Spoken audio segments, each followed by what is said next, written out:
Alright, hello everybody, good morning and welcome, finally, after some tech delays, to some more Taiko. We are in the semi-finals now. My name is Ethan. I will be one of your casters, joined alongside by the 2023 Tetris World Champion, Mr. Fractal. I fail to see how that's relevant, but hello anyways.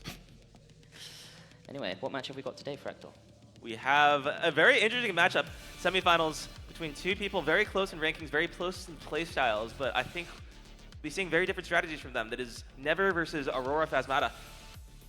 Yeah, two interesting players. Never, of course, seeded first in qualifying. Was actually quite a standout performance, I think, from his qualifying. Aurora, on the flip side, seeded, what was it? It was fourth. Fourth? It was fourth. A good qualifying slot, but maybe a bit lower than people expected. But he was also, at the time, practicing for another tournament. In fact, one that Never was pooling for, I believe. Yes. So a little bit of revenge, perhaps, over here, as we have Aurora looking to get revenge for those NSAT pools. But, and it did pay off eventually, because Aurora is the champion of the 2026 North and South American Taiko tournaments. Exactly.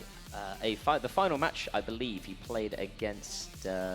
Silver Tyrant Fox Arrow. Yeah, Silver Fox Arrow. But he played the 1v1 whilst at COE as well, against, was it Chiba, I think it was? Right, like he spent like 9 hours on a plane. Exactly. Like, took the train all the way over here, immediately got set up, derusted. play a Never match. was like sitting like 2 spots away from him, actually repping the match while they were doing this. So yeah, these are two players that know each other's strengths and weaknesses very well. Never's is definitely skill cap. There's not a lot that Never can't play, but in recent years he has devoted himself a lot more to the tournament scene and has definitely found a lot of success in there. Rather exceptional gimmick player, I would say. Placed He is. 3rd in a tournament exclusively meant for gimmicks. And what he isn't an exceptional player is rolling, as he rolls a 9. And Aurora rolling the 58 means Aurora will get the choice of banning or picking first. Yeah. And another difference that I want to point out between the players is they have very different philosophies to practicing the pool. Aurora has been consistently playing it throughout, learning the map, and then having several days to kind of refine his knowledge and understanding. Never, on the other hand, has spent a lot less time practicing, but I do know that he improves fast, not the risk of spoiling anything. He has shown me that he has set an exceptional score on at least one map in a very short amount of tries. I believe it's the same map that I've also seen. I think he set a near SS on one of them within 3 or 4 tries.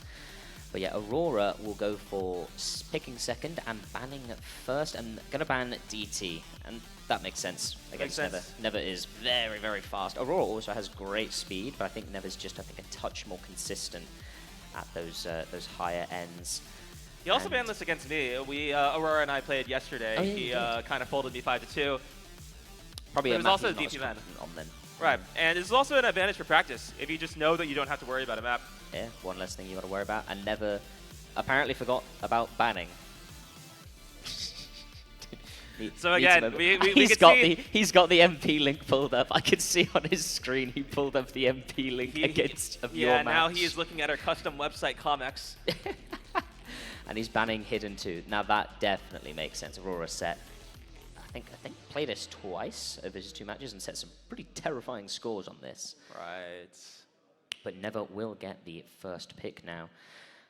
And, well, I kind of have one inkling of what he might pick, which I believe is the same score we were referencing earlier. Alluding to. We'll have to wait and see. Although having said that, I know he set that score, and then he played it in his match, actually, yesterday. And he got the FC, but it wasn't quite as high accuracy as perhaps he was expecting. Interesting. But he's going to lead off with Nomad 3. I saw him practicing this earlier during warm-up. Yeah, going to go with the Skibbity Slices. What a song name. Omega Sigma ++ will be played first. And this map is fast. This map is brutal. It is 314 BPM, and it feels at least 10 higher than that. Some of these parts are so dense. It's got that, I think the typical section everybody has sort of complained about is the coined Navi 98 section in the middle, the spam triplets, which so difficult. So difficult. I mean, they're difficult on Navi 98, and that's a whole nearly 100 BPM lower than this map is. But I think the section that the players will be concerned about more as Bonga players is earlier, you'll see a 1-6. That's all red, followed by another red after that. So that is what, like 460 BPM? in that burst. Explanation, by the way, for those who may not be familiar with Taiko, the two different playstyles. KDDK is where you play with, obviously play Taiko with 4 keys. On your left hand, you have a blue and a red. On your right hand, you have a blue and a red. Bongo is one hand is blue, and one hand is all red keys. So if you're playing monos, you've got to alternate on the same hand, which is considerably more difficult. Right, it's OSU streams. 2 separate hands. It's OSU streams, except like finger control and notes get very fast. And away we go with this possibly the best background in the entire game. It's certainly a background. But the players are off, no early drops. Their practice looks like their offset is calibrated correctly. But we're going to see early drops from Aurora. The accuracy department never holding on perfectly. That's an unstable rate hitting right in between the acceptable boundaries. But he's going to miss, and that's going to give the lead over to Aurora. It is still an accuracy difference. Yeah, early on, so not as deadly as it perhaps could be. Aurora has only just got to the combo cap of 400 here. And we're about to hit the mono right about now. They both hit it. Both of them hit it. I think a couple 100 drops from both of them. But yeah, the accuracy is keeping Never in this. There's only 3,000 points between them as we get through the first third of the match. He's about to reach the combo cap of 400 notes. And at that point, the lead will stabilize. We might even see it moving towards Never's side if this trend of accuracy continues. 99.7% with a miss. How do you do this? And in fact, Aurora keeps dropping his 100s, and the score is switching back over to Never despite that early miss, because his accuracy is just insane, almost an entire % higher. At the moment, you can see the score flitting between the two players, and it really is just the accuracy as we get into another KI. But there's a miss from Aurora, and now Never will have the advantage, able to build out what will be probably quite a sizable lead since he has the accuracy and the combo on his side. All right, here's the parts. They both hit it. They both SS it, I believe. But Never is going to be the one who benefits from this more. He just needs to not miss, and the pick is his.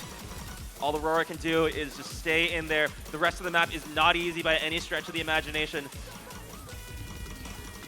Yeah, 15,000 point advantage now for Never, getting into the last quarter. Another Ki, but Never still holding on to this lead. Still holding on to this accuracy. Oh, it drops down to 99.5, but this is still among the best that we've seen in the entire tournament. This is ridiculous accuracy with a miss as well.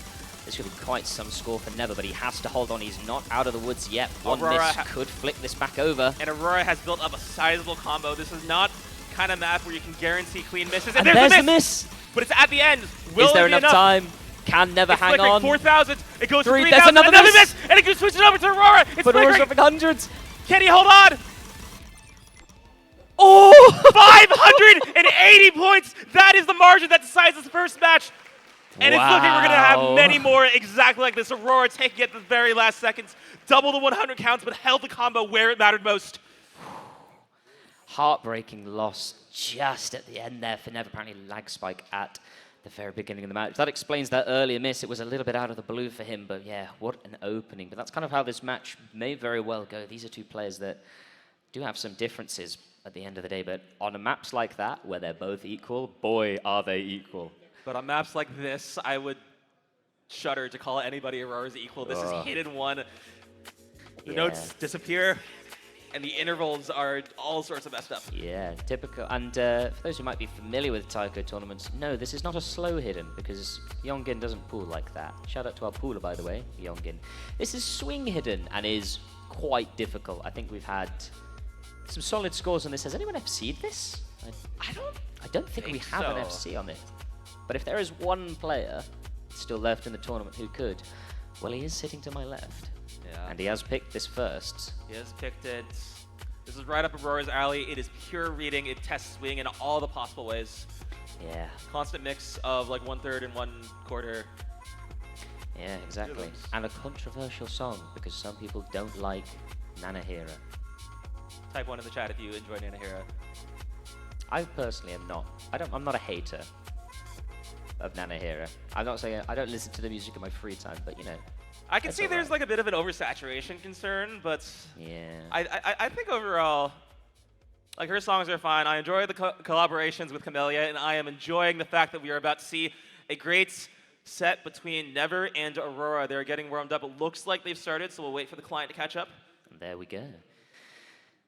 No, yeah, last map was very, very even. This one, I think, could be a little bit more one-sided. It kind of does depend how much Never has practiced this. I think unlike regular hiddens, Never is more suited to this because slow hidden he would definitely struggle with, but as we can see off the start here, much he more might be the comfortable than first Aurora. person to not drop all the way down to 90%. This On has the been a start. common trend with the starts.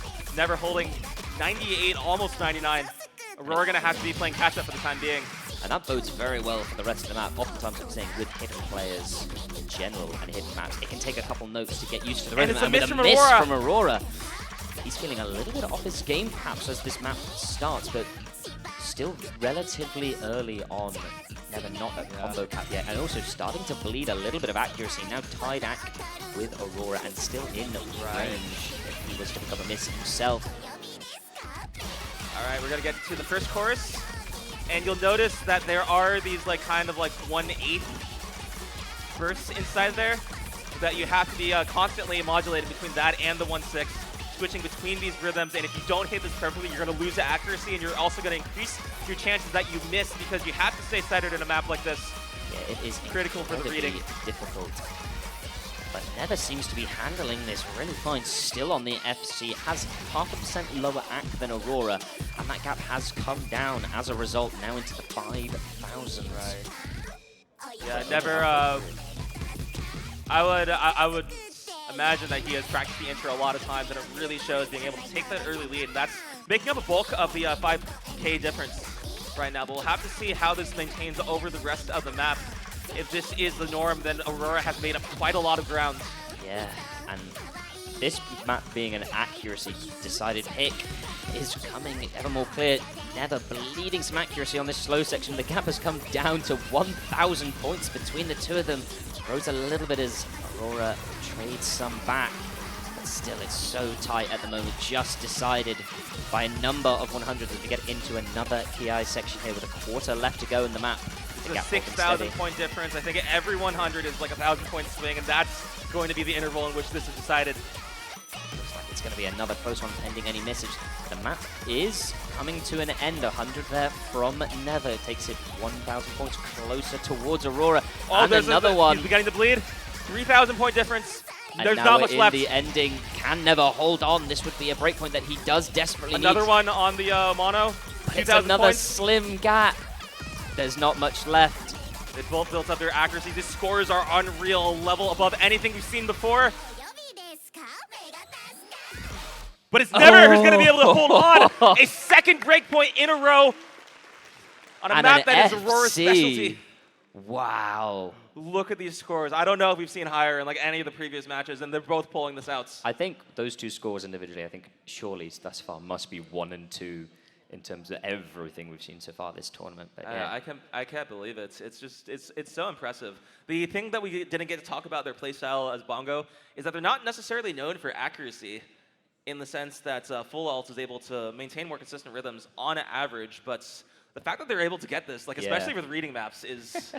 And you could see Never's surprise there that he ended up winning at that point. I mean, it was a great play, but yeah, I think just an unlucky early break there from Aurora. Struggled on the opening, but I mean, ended with 99% accuracy, which is equally insane. a testament to Never's sight read abilities. Oh, yeah. There was apparently only a second attempt, and I believe him. Yeah, So I can believe that. we'll have to see how he fares on a map that he's practiced, which I assume will dictate what he picks next. Exactly. I mean, listen, we've heard of the COE buff, and yeah, it looks like we are going to be taking a little bit here. I think Never got a little bit of adrenaline running through him. A little bit of adrenaline. Also contemplating the pool. What are we thinking, Never? Yeah. What are we Not thinking? as solid of a game plan. He's the kind of person who kind of likes to dictate. Let the match dictate. He feels how out the it's match going. as it goes. Yeah. Yeah. He doesn't come in with a He game has, plan. he has the Ooh. information. He's played Nomad 3. He's played HD1, and now He's played this map before. That much we know. This is the gimmick. This is the gimmick, and this is the map we were alluding to earlier in terms of the crazy, crazy scores he was setting with only a few practice attempts. Like I said, he did play this in his last match. Got an FC, I think it was around a mid 98% FC. In 98, okay. A solid score, but in the face of Aurora, definitely probably wants to be looking for Right. the near SSs he was setting in practice. And we know that Aurora has practiced this map. Oh, yeah. We know that Aurora has practiced every map. Now, this is traditionally a gimmick slot. I think the gimmick has been toned down because we're at an in-person event, so there was going to be less time for people to practice. So it's a bit more of a tech kind of map. It was like kind of tricky for me to learn. It's not free. You can't sight read it necessarily. Well, unless you're incredibly good at gimmick. But it doesn't require perhaps as much. It's not as heavy on gimmick that previous years. Like if you watch some of the previous COE GTSs, some of their gimmicks were quite something. Yeah. I do find it's the kind of map that even after you've gotten an FC run, it's still easy to get tripped up on things. Like especially if you haven't practiced, I find that I forget some of the parts. So we'll have to see how recently they've brushed up. Yeah, I think we're just having some offset checks, which is important on a map like this. On a map like this, on a brand new setup. Oh yeah. Cannot be forgetting. And it looks like the match is underway. The players are going to start, and we'll be getting into it. The beginning will be a little tame, and then you will see what makes this map so different from anything else in the pool. Except maybe the TB, but we'll get to that later. Let's not jinx it. But away we go. Another unique part about this gimmick is that most of them try and put a focus on the reading itself, leaving the mechanics to be a bit simple. This map is different. This map tests both your reading and your mechanics, so you'll see a lot of techie sections. Exactly. A lot of non-standard snappings. And here we begin. We call these Don Kama after the map from the original Taiko no Tachigen. The red notes are coming in, but they are read perfectly. Both players. Yeah, Aurora's dropped a couple of 100s, but really not too much to sniff at. Never finally trades them back. Has a slimmest lead. I think maybe 100. This is one by now, yeah. And that's the first section. This next section, no like strict gimmick, but the snapping is weird. This is where we'll really see their tech skills shine through. Yeah, both players trading 100s, but nobody coming out as the clear favorite. Score on the side of Aurora for now, but a couple 100s he trades it. And in fact, they are now tied up as they hit the combo cap. But Emma drops a couple 100s. It's just going to flicker back and forth between these two. And it looks so far like this is going to come down again to just a question of accuracy or somebody finding an unlucky But here miss. is next gimmick. It is a mono stream. And both hit it near flawlessly. Aurora still with a slight advantage, but it's so slim. Yeah, and now a bit of a break. halfway through now. Aurora 4,000 points in the lead. Has better accuracy, but we've still got... That's tricky. That's a 1/5 interval right there. Yeah, and now on the low SV section, is this going to trip anybody out in terms of accuracy? Never does drop 1/100. That looks to be it. And we'll see the Don Kama Part 2. The red notes. 6,000 points for Aurora. As yeah, this Don Kama section arrives. It's a little denser than the previous section, but they're going to both be able to get past the easy, and this is well practiced. And it's all basically just tech from here on out, but this is not easy by any means, especially if you need accuracy, with both players are requiring in spades. 100 dropped from Aurora. He holds on to the lead as the map is coming to an end, but only just, and once again it's going to be decided, it looks, by just a few 100s on Aurora's side, but he keeps bleeding accuracy, and that's maybe 1/100. This ending is not easy. It's tied! Oh, it goes to never! And right at the end, oh! It is the slow section that decides it all. The first 1/100 between the two of them, and Aurora just snatching defeat from the jaws of victory. Just bled too much accuracy on that last section, but never taking his, well, is this the first double FC of the tournament? That might be the first double FC. That's crazy. This map pulls so hard. And it was decided by a single 100, and now we're going to go with a free mod 2. Ooh.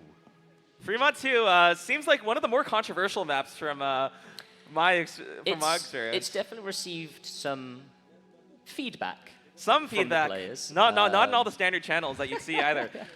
No, I think the main complaint has been that this is the main complaint is it's a very difficult map to dual mod with both hidden and hard rock. Right, and we've seen Aurora like by far the best at this in the entire tournament, and yeah, he has put hidden hard rock on this and has not FC'd, and quite for his level of reading has struggled. a little bit on this map with hidden hard rock. Right. But I think it's is he kind of gonna go interesting. for Like this the, again? like the mappers have managed to pick something that is balanced between like single mods and double mods in a sense. Oh yeah. Balance. It seems very well balanced between the two mods, which is too difficult for Yeah. both. Will we see Aurora risk it? Either way, it's going to be a risk. I don't think. I don't think he does does any other way. No. I don't think he sees it as a risk. I think he sees it as his Yeah. best Because path to I victory. believe that Never can probably quite comfortably hard rock this. Right, but what I don't believe is I don't know if he's practiced with that. That is a very good question. He seemed a little intimidated. He's going to go hard work only, and Aurora, as we expect, slaps on the 2 mod. Will this backfire, or will Aurora be able to pull off what would be a very, very special score? Again, just taking a few 100s at the start, getting used to the timing of the map. It happens. Right. But going to have that lead as the mod advantage just means he gets more score. The difference being Never is playing with a 106 times multiplier and Aurora playing with a 112.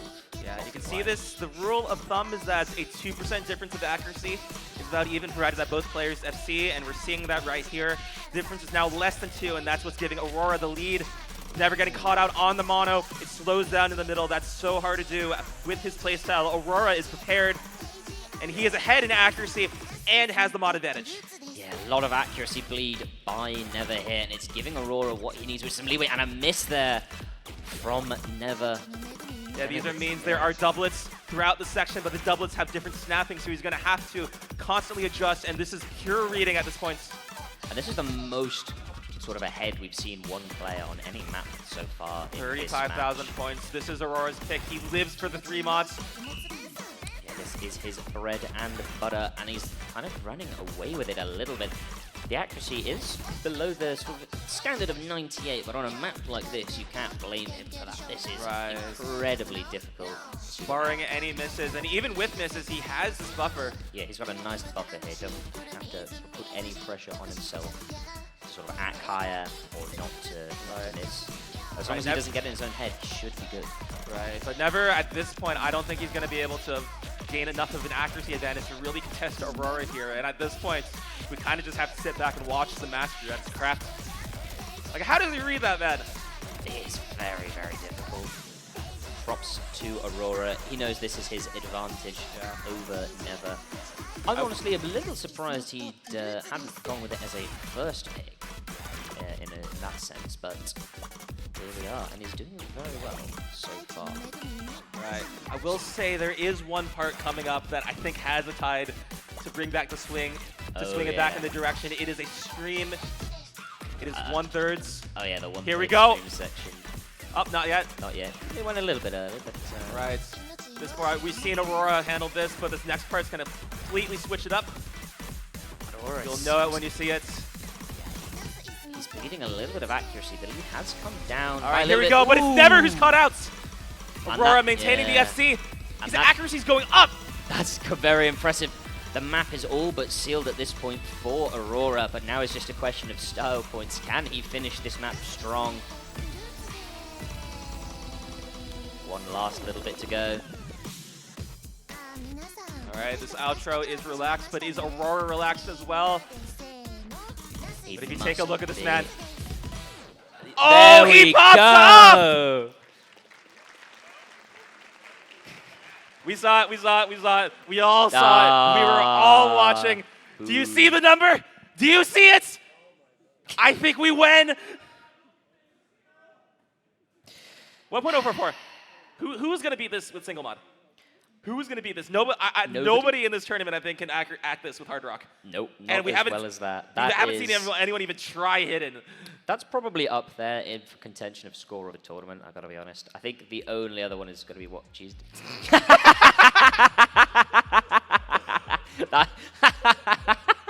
Oh, the glasses? Not a flattering angle, I gotta be honest. That yeah. Producers have done him a little bit dirty there, but yeah, an understandable pop. Also, Never confirming my suspicions from earlier. He was side rating this. Rather impressive play. Dude, Never. With that context, I have specifically practiced this map. Took many attempts to learn the snappings, and then I still like completely miss all over the place. And Aurora just like walked all over me, and he did even better. No, I know. In this match. Oh, more tech issues. Well, a little bit tech issues. So each player has won a breakpoint, and now each one has won one of their own picks. Yeah, 2-2. Now this is a little bit different from the other rounds we've had so far. They were first to 5. This is first to 6. So we will see more of the map pool than we have previously. And I'm hoping that more of the map pool does include the tiebreaker, because we've been waiting for this the entire week, and I really like that. I really like this map. But yeah, we're going to go with No Mod 6 first. We're going to be playing Decay. This is pure mechanics. This is speed. This is meant to be our skill cap map. Yeah, and this is kind of, this is Never's bread and butter. This is Never's bread and butter, but I will say the Aurora's consensus, no slouch on this. The consensus in the community is that the actual skill cap map is No Mod 3. Just curious to its difficulty, and guess who won No Mod 3? This is true, but we'll see. Never did pull off an impressive No Mod 3 score. Can he pull off a repeat on this here No Mod 6? Yeah. Decay being mapped by Ironia Osu, who has a very particular style of speed tech map that you'll see. Basically, any loud sound is represented with a burst that makes you feel exactly how loud that sound is. Yeah, there's quite a lot of those in this map as well. Right, and we'll see. The interesting progression of this map is it kind of gets more relaxed as we go through. So a lot of the start very difficult. Contentious moments will start at the very beginning, but not until we get through a bit of an intro. So we'll see how players do on this nerve check of a section. Nobody's dropped anyone 100 so far, so good start. It is all too easy to do. To just lose focus just a little bit on these slower openings. Yeah, the intervals are all 1/4, 1/2. That will not be the case for very long. Watch closely, and I think you might be able to catch it. The first 100 dropped by Never. Which is a big difference. So far, we've usually seen Aurora with the act deficits early on. But again, we haven't gotten to the real parts of the map. And Aurora drops a little bit of accuracy, so the advantage goes over to Never. Here we go! Ooh, and a miss there from Never. It is early on, and Aurora is bleeding accuracy compared to him. So the lead really isn't going anywhere. But it will switch over to Aurora as he stabilizes now. About 200 more combo until we get any sort of a consensus.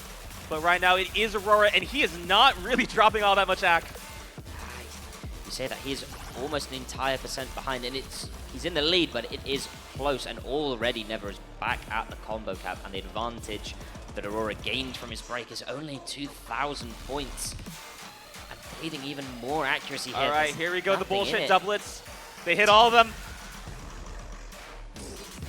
All right, we got some 4s and some 5s mixed into here. Score flickering over to Never as the accuracy drops. But Never missed again! Another miss there from Never. But he still has the much better accuracy as Aurora keeps dropping these 100. He is keeping Never in this by not being able to ack it. The combo is so much better from Aurora, and we're already into the last quarter of the map. We've seen time and time again. We got a bit of a stream coming up. This part's really fast. Both players SS it. Aurora's in the lead, but we have seen one or two times now that he's been in a position and he just at the end has dropped the accuracy or a miss. Is he going to fall victim to that? This final part, more. It's difficult, but for these players, it is purely a nerve check. Can they hold on? This is about as standard tech as you can get. So you got the mix of the 1/6 and the 1/8. Neither player caught out. Neither player dropping any 100s. And this is bad for Never. The score difference is 10K. Can he catch up? Is there enough time? The map's almost over. Oh, there's Never a misses. It's not enough. Oh. 2.7K is the final difference. Aurora managed to hold on all the way till the end. He only needed to make it that long, and that's exactly what he did. That would have been a heartbreaking miss if he'd lost that point there. But wow, what a match. This was, I'd say, rather unlucky for Never. I've never had 2 misses, and they were both in like separate sections, so he wasn't able to build up all that much combo. It is interesting that you sort of look at the scores and they have the same miscount. Never has the higher AC. But it was just that combo that Aurora was able to hold on to for 1,153, almost the entire map, got through all the hard sections and was properly rewarded for it. But yeah, a little bit of a scary moment at the end of the map, but got to put it behind him. Takes a break point, and it's now his pick, and he's going with Hard Rock 2. And I don't know if we're allowed to sorry on stage. Maybe we should avoid it, but I love my fire-striking wife! I love my wife. She makes me want to become a better person! For those who don't understand that reference, you will in a moment once the map starts. Yes. But yeah, going with the Rafalge map. This map is funny. Yeah, you may not be familiar with Rafalge or mapping if you've not watched Taiko before, but he has a style, and that style will become very apparent as the core challenge of this map once we get into it. I mean, there's another core challenge that is just fast. It's a fast hard rock, as often hard rock 2s are, but with that Rafalge spice. Yes. That only he adds in his own way. But there we go. Good luck, have funs from both players. Well, golf from Never. So the SV is pretty fast. I think the pattern length's a bit shorter than what you typically expect for an HR2 of this level, but it makes up for it in ways that you will see in just a moment. You may think Taiko only has 2 kinds of notes. This math will make you show that is not the case. And both players ready, and we get into the Hard Rock 2. All right, so here we go. Another contention for best background in the game. It is up there in our tournament. And we just have to wait. There is a grand reveal. Ooh. Looks like they started. Can we get a drum roll? I love my wife. She makes me want to be a better man. Aurora with immediate act drop, so once again, Never with the early accuracy lead. There, this could be an interesting one. Finishes are not necessarily friendly for bongo players. And on a map like this, it's got a lot of finishes. We'll see once the first Ki hits, but yeah, for now it is pretty calm, just an act difference. All right, here's a bit of a section. The finishers are spaced out enough. It's not much of a challenge thus far. But here we go. The finisher section. Both players hitting it first time. Aurora does hit a 100, but it's traded back by Never, who holds the slim lead, 3,000 points. That is an incredible score, 99.68. Yeah, now, these are crazy scores from both of the players here, really. All right, and here we go. There's a score difference of 1,000. 1,500. Aurora has definitely caught up in the accuracy department after the early misses. Gonna drop a little right there, but he'll have the section to regain and hope. Another little bit of a calm for a little bit of luck here, heading into another Ki relatively soon. But yeah, as we've seen many times, I think pretty much all of this match so far, just an accuracy battle between these 2 titans. All right, Mongo lead up into the Ki. And here we go again. The finishers here get a little bit more difficult to read because they kind of break this repeating pattern. You see they're going blue, blue, red, blue, blue, red. And here is they get to switch up. Aurora drops a couple of 100s, but so does Never. Traded back, and it's still so close between the 2 of them. They both still have seen, but the score difference is less than 1,000 now. I think this is 2 100s at this point, maybe even less. It might be finisher difference as well. There might have been a couple finishes. I was thinking of that too. If you don't hit the big notes with both buttons, you do get less score for it. It's not much of a difference, but if both players are FCing, it's going to be enough. Oh, there's 100. And there's another 100 for Aurora, so we continue. Lord. We're getting into the last bit now, coming up. A little bit of a break. 798 points between them. And the score difference is constant. Ooh, it goes over to Aurora for the first time, but it might go over back. String of 100s there from Never, but Aurora is just literally 100, I think, in the lead. All right, and we are about to finish the easy finisher patterns because it does get harder, and we're about to see that right now. This is the hardest part, really, coming up. Is anybody going to drop any 100s or make a mistake? It will decide the match. It's tied! Oh, it's tied. Aurora drops 100, it's over to Never's side. This part's really bursty. It goes back to Aurora. Who can hold on? I don't think we can make any calls.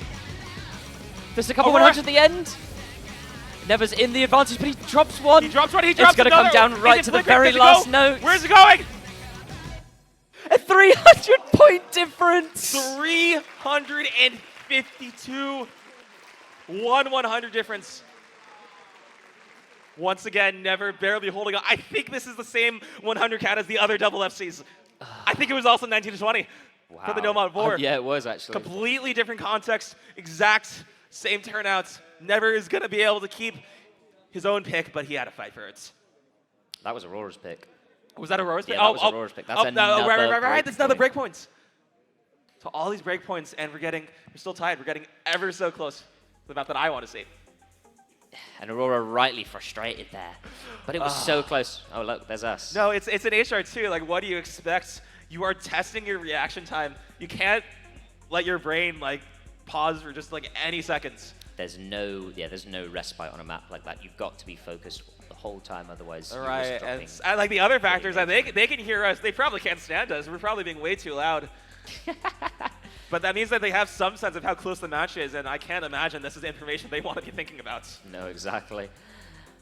But tied 3-3 for now, and so far we've seen actually a fair spread of maps picked. Never has gone mostly with the no mods, so maybe another one coming in from him. Whereas Aurora, we've seen, I mean, picked a hidden, picked a hard rock, picked a free mod. All right, I don't know what is the obvious pick at this point. I don't know. I'm thinking maybe a no mod too. From Never? A no mod I don't know, challenging I think, Aurora on a no mod 2 feels I don't know. I dangerous. feel Never's check's kind of nice. So the stream. we'll have to see. No, both of them are going to be avoiding that. They've seen. Yeah, they've seen what will happen. I think the stream map doesn't favor either player. Maybe as a last resort, you just have to back yourself and say. Like if you're literally going for the coin flip, then you go with that. But I think when it comes to Nether, maybe honestly, a no mod 1. No mod 1 would be potential. Does Aurora Phasmata miss on a no mod 1? Does Never miss on a no mod 1. All right, we can see. DT Hard Rock. He's going. That was my accuracy. That was another thing I was thinking he might pick. I do think, based off what we've seen from the early matches, like he does have the accuracy edge. Yeah, he's been a bit more stable when it comes to. I mean, he's won multiple maps, but just a few 100s, so it has performed on the accuracy. So it's also very better. possible that it can swing the other way. Yeah. This map is perhaps the most mechanically simplest out of all the maps. Though we have seen misses from many players who, like, we normally associate with being able to play these maps rather comfortably. So I don't think this is something we'll be able to take for granted. No, exactly. I think this pick it makes sense for Never, but nonetheless is a little bit of a gamble. It's a gamble for sure. Maybe a bit of a nerves check, though. I don't really think that holds anymore because we've seen them power through like all the scariest sections. If anything, I think Never coming into this with so little practice maybe means he's got less nerve. I mean, he's got no expectations on himself. His first time at COEvent. I wouldn't say that. Well, I think this guy wants to win. Oh, he definitely wants to win, but he's not heaped himself with, Aurora's been practicing pretty much day and night on this pool and various others. Like I'm thinking that's just the way that he takes tournaments. He treats it with the respect that he feels that it deserves. Yeah, but Never's also come out on top on like the few real coin flip moments. And that's got to be weighing on Aurora's mind. You argue, I mean, two 100s difference, and this could be 5-1 Two 100s difference. Right now. On the other hand, I think both players are dropping back at the end. It's kind of a coin flip in the purest sense. So. But yeah, Aurora's got to feel a little bit hard done by. He has, in some sense, gotten a little unlucky with the way those coin flips have gone. But at the end of the day, you've got to put yourself in that position to be lucky. Yeah. So. Okay, the food getting on Never for his stalling strategies. Maybe that's a bit of part of the game plan, using the rule set to its fullest extent. But here we go. They are beginning to start. And yeah, I think the early stages will decide a lot of this, because this is what they need in order to get settled into it. And yeah, an immediate drop from Aurora, an immediate drop from Never. So equal for now. I mean, Aurora got a 100 on the first note of the map. It's so incredibly easy to do, but yeah, these early stage acts pretty much match. In fact, yeah, matched between the two of them. So we have a sense of how well Aurora can act this, because he had to play this against me yesterday, and I think he got maybe like a mid-98s or something. A solid score. But he was playing on a different skin, and he was expressing like visible discomfort for that. So now that he is able to play on a setup that feels more native, I think we'll be seeing much stronger showing from this front. But so far, it is Never with the lead, 99.01 compared to Aurora's 99.7. Never dropping a lot right there, just like that. It goes to the Aurora? Yeah, Aurora now in the lead when it comes to accuracy, but a couple 100s in his trade. It's just so even between these two players. One thing that does seem to be coming up a bit more often. Oh, we have the swing sections. I heard somebody yell it from the crowd. Oh, right, we were supposed to sing this. I didn't I'm look at the not lyrics. singing this. Oh, I regret it. I didn't look at the lyrics, so I believe the audience will have to help Believe in me. the crowd. But during that section that the crowd was dutifully singing along to, Aurora has built out a little bit of an accuracy lead. And he does look so consistent right now. But what I was saying earlier is Aurora seems more prone to just dropping the stray 100 every now and then, but they add up over time. Right, Never seems to just like be going dropping in like bursts. Like, there's And another burst this is the kind of map where like you get these bursts because you miss time one interval, and then even if you're hitting like all the next like 5 intervals correct, that's like 5 100s. The OD is so high on this that if you miss time the start of a pattern, the rest of the pattern is almost doomed. But Aurora's building out a steady lead here, up now to 11,000. The solution is just to not miss in the first place, and this dude is so centered. And we're into the last quarter now. The lead's come down a tiny bit. Oh, there's a burst from Fair Aurora. chunk of 100s. But Never is still dropping them on occasion. It's close, and if Aurora finds one pattern and mistimes it, it could swing back, but it's becoming more and more unlikely. Just looking more stable and solid on this. A single burst change, and it can all go different. This is DTHR. The multiplier is at its highest. That lead is not as big as it might seem if you're basing it off the previous maps. But we are running out of time here. Is Aurora going to make a mistake, or will he claim a break? These are streams. These are from comfortable Never? to act. And we're in the outro. I don't know if there's enough hundreds left. I think there's a tiny little, like, maybe a half ki. No? No. This is it. This is it. This is Aurora's win. He wins on the accuracy map. Wow. Well done there for Aurora. Another double FC on this. But yeah, just a pure act difference between And for the people who haven't watched the early runs, I cannot stress enough how unreal it is to be seeing consistent double FCs on this pool.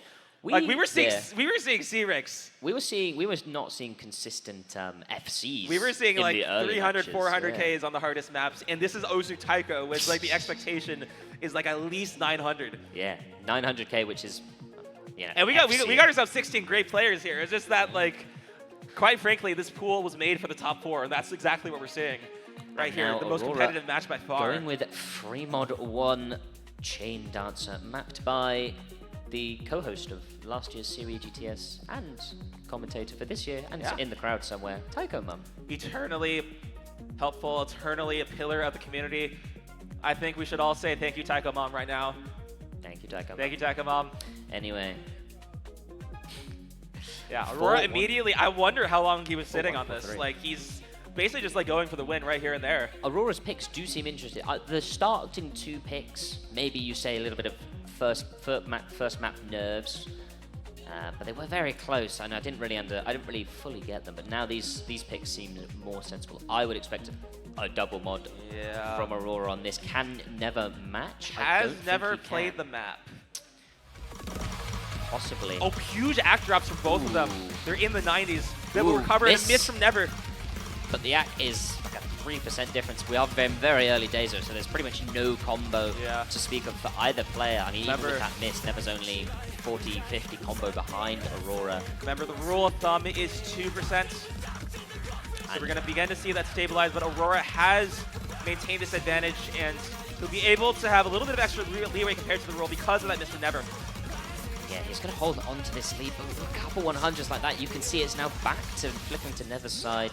He's getting to the combo cap, so we expect the lead to naturally grow in his favor, but he cannot afford to keep dropping 100s. But here we're going to go into some mono sections. They both hit them. But Aurora struggling with the accuracy more than Never is. Never's back up into the mid-97s.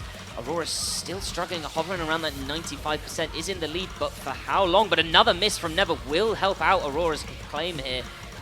And I think that was caused by the monos, the most difficult pattern for Bongo players because they have to centralize on one hand when you want to be splitting the work between 2. There was another miss from Never right there. He's going to swing the lead over more in Aurora's direction. This is Fremod. This is his domain, and he is making the most of it.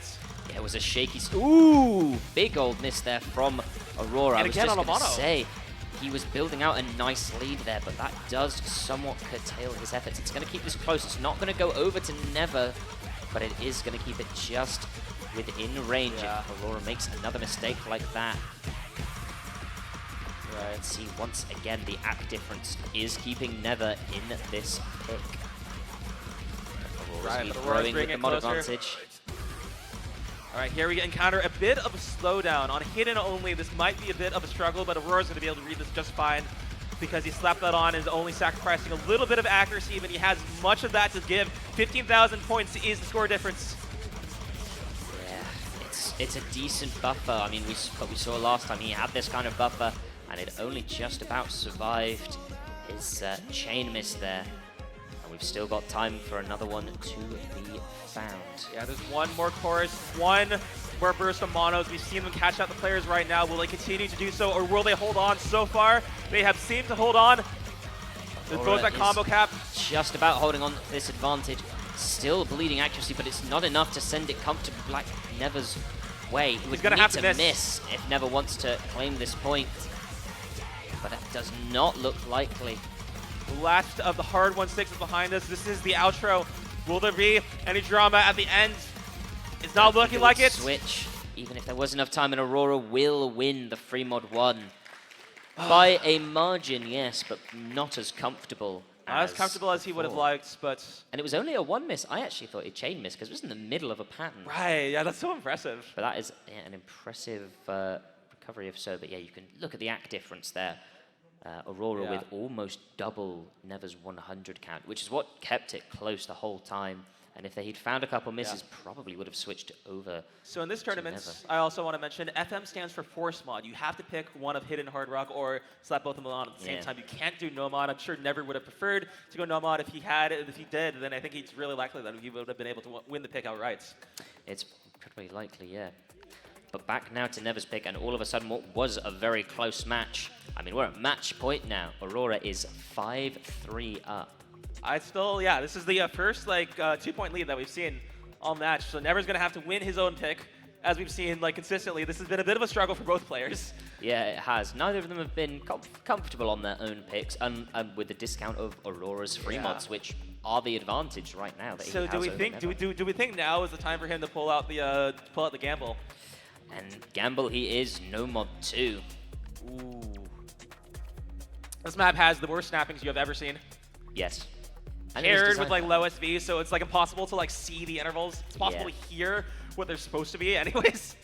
Yeah, mapped by the wonderful KK Negative. KK Negative. It is the perfect map to make you rage. And that's exactly the points of a map that you place in a tournament like this. You need the players to be frustrated, because how else are we going to see how they overcome their adversity? Exactly. And yeah, a bit of a techie map. I think the players... I've seen a few players refer to this as Chinese tech. I don't know. Is there something about Chinese mappers that they do tech differently? Chinese mappers do have their own brand of tech. I can't quite describe it, but it's there. But years ago, I was Chinese, so I think I have some sense of what it feels like. But yeah. Okay. You'll be able to hear the song. I think to its credit does kind of supports these very non-standard. You'll see it just about everywhere.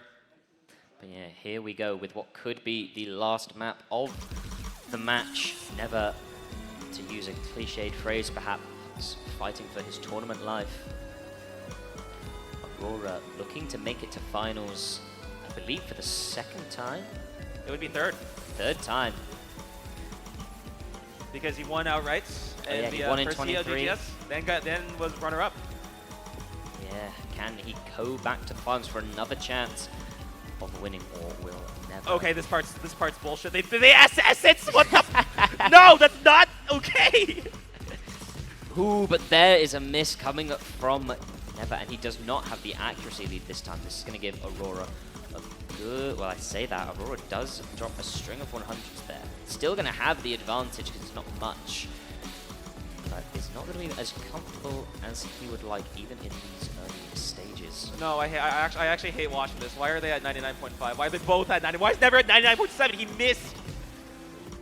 They're cheating. Crazy accuracy. But Never drops a couple 100s, and the lead now for Aurora looks very solid at 20,000 and is the gamble. This map's kind of short. We're almost halfway done. Exactly. And his lead is 22,000. That's going to be really significant for a map of this length. Yeah, there's not much map to gamble on. And has Never just gotten the gamble wrong. Aurora showing that he is a 2-digit by dropping 100s on the slow parts. Of course. All the greatest players do.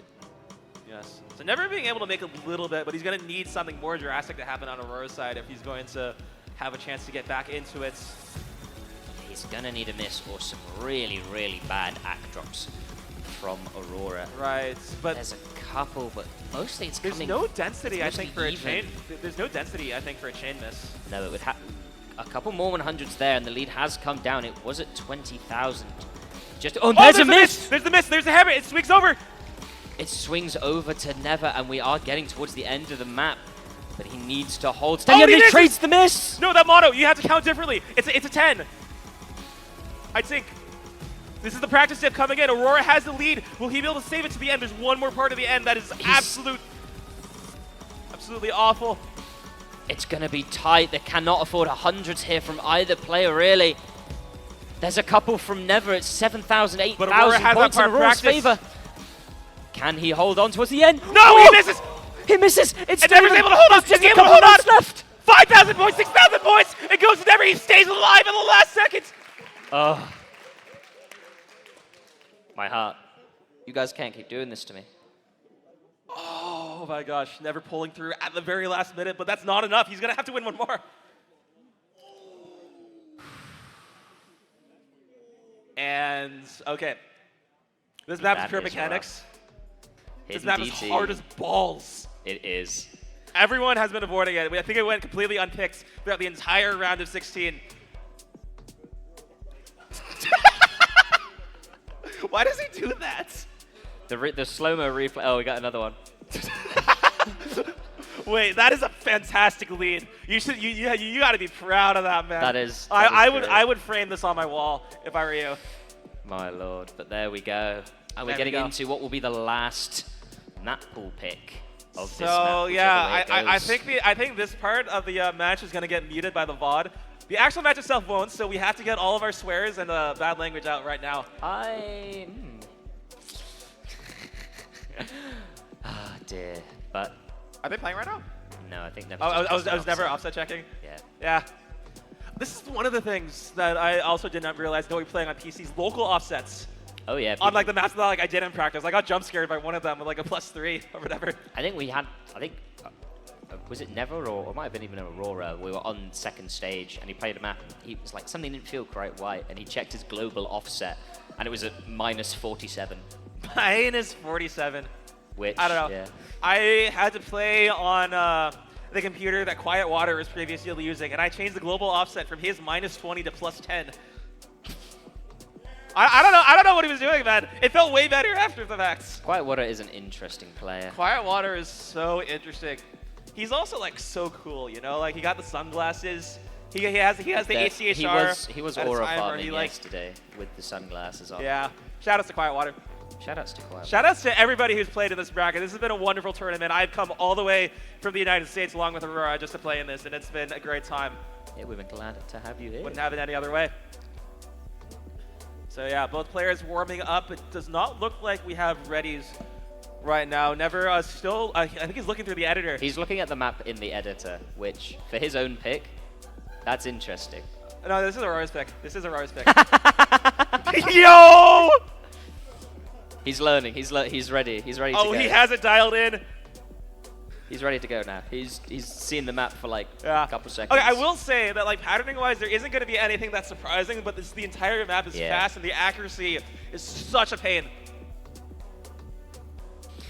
HCDT, like really not a common slot that you'll see in Taiko tournaments, but I think it has the opportunity for really interesting interactions like this. We'll see the UR in a sec.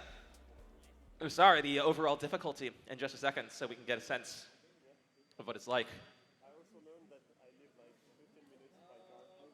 All right, and here we go. They are off to the races. OD 6.5 with DT. That's going to be about like little over 9, I would assume.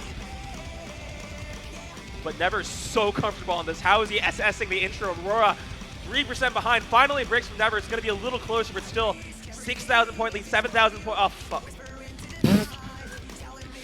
Language. Your language. But okay. Never with a solid accuracy lead. This is like the most farm, I would have to say, of the It's pool. quite a farmy. It's quite a farmy map. which does that benefit Never? Because he is a higher rank, he's played more farm. But he's like higher by like 2 is like not really all that much. Yeah, he's not necessarily a hidden play, but he's managing just fine here with this lead. Aurora, I think maybe the nerves just getting to knowing what's on the line here, because TB does kind of favor Never. Dude, if you could read this, you are a hidden player. Like, just like straight up, I refuse to accept any other explanation. The patterns are comfortable. We can see the sticking to the 1, the 3s, and the 5s, and the groupings. Yeah, but it Don't looks have like Aurora has stabilized the accuracy now and is slowly closing in. It's been the same narrative all match. He's been able to catch up. The more he gets accustomed to the environment, the more he's able to lock in. Never's going to be bleeding a little bit more. That accuracy getting dangerously low if he wants to protect this lead. It's come down now. It was at about 15,000, but it has halved down into 7,000. But a couple 100 drops from Aurora. It's a buffer, but it's not much in Never's favor. We're already halfway through, and Never is looking primed to take us as it stands to our first tiebreaker. No player of this caliber expects to mix on a map like this. But there's the miss from Aurora! There's the miss from Aurora. This is exactly what Never needs. Biggest buffer he has had for the entire tournament. He's been hanging on by nails, and when he needs it most, pulls ahead. This is a huge moment for Never here. He has such a comfortable buffer to Aurora's score. He can afford 1 or 2 misses, even a little bit of a chain miss here or there, but he's holding steady with a 98% FC. 98% accuracy. We have to run the PB counter on this afterwards. I don't know, it's fast. There's a break as well. He can see the score. He knows he's ahead, and he knows he needs to hold. And Aurora another break again from on Aurora. Nothing. This is not going to help his case. The lead is 40,000. This is going to be, there has to be a severe chain miss, and this is the kind of map that offers that potential, especially as we see these longer bursts at the end. Is Never going to find anything. It's such a comfortable buffer for him, but yeah, a chain miss is possible. The most sight-readable map for the player who has been sight-reading half the entire pool. We're out of the Ki into the last section. I think there's a little spike at the end, but I don't think it's much. All right. And it's 49,000. I think that's it. It's a long spinner. We are it. going to tiebreaker. I'm so happy. Wow. We are there, folks. For the first time this entire tournament, we are going to a tiebreaker. All previous matches have been like 5-2s, 5-1s, and 5-0s. I think our highest we match had a 5-3 because like Tien is Norwegian and he does Norwegian bullshit. Yeah, he's Norwegian, yeah. That's a good way of describing it. But now, tiebreaker, the first tiebreaker. If you've looked at the star ratings for any other match, you'll see 7.4s, 7.6s. Those are insane for this caliber. This tiebreaker is 8.8 stars. It is a very, very difficult map, and I think of any player, I mean, technically this should benefit the skill cap player of Never, but there's some gimmicky sections. There's gimmicky sections. Aurora has practiced this. Now, our tiebreakers are allowed to play with free mod. Nobody's modding this unless, like, Aurora pulls out some bullshit.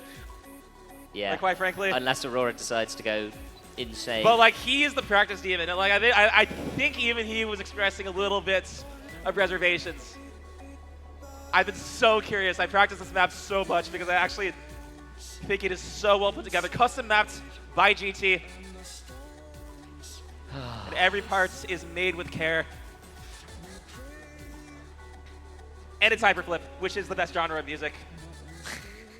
Oh my god, they're getting right into it. There are many hyperflip I'm enjoyers. so interested. This map's brutal. It does not let up like 5 sections that are each their own diff spike. And for 6 minutes, OD7. This match, and who will get a guaranteed podium place and who will have a chance of winning starts now. Production. All right, get ready. And heads in their hands because this match has gone on as long as it possibly could. After a 20-minute delay, but we'll be getting on our way. There are 6 minutes. This is the longest map by far.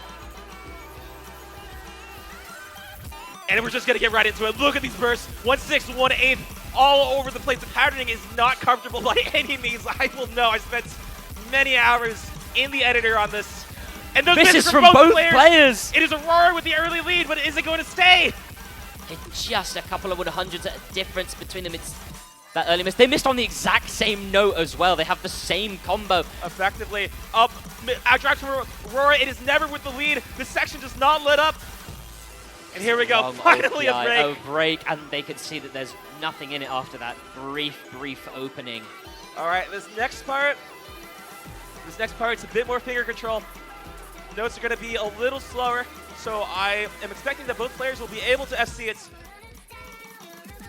Couple of act drops from Never. They're gonna keep it close in terms of the score lead. But traded back by Aurora, who's just hitting a little bit late, it looks like, on the UR bar here.